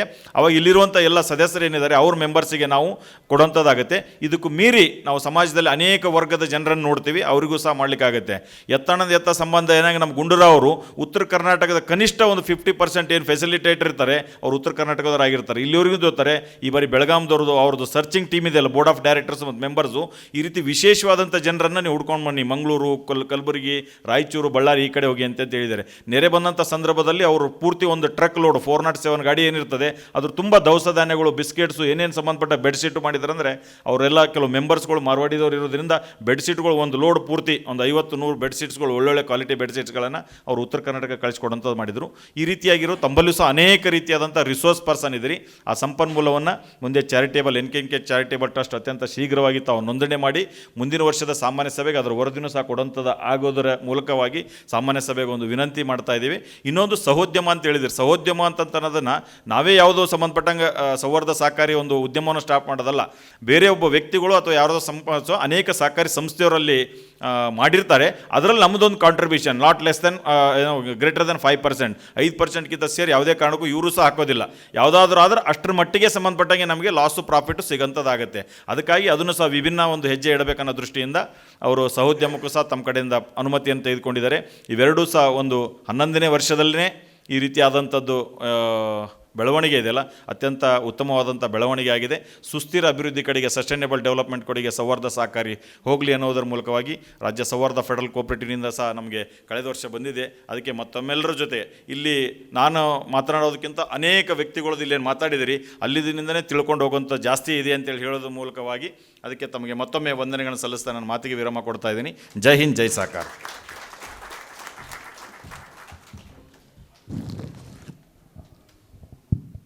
ಕೊನೆಯದಾಗಿ ವಂದನಾರ್ಪಣೆ ಶ್ರೀಮಾನ್ ಬಡ್ಡಾರಿ ಸಾಹೇಬರು ಮಾಡಬೇಕು. ಎಲ್ರಿಗೂ ನಮಸ್ಕಾರ.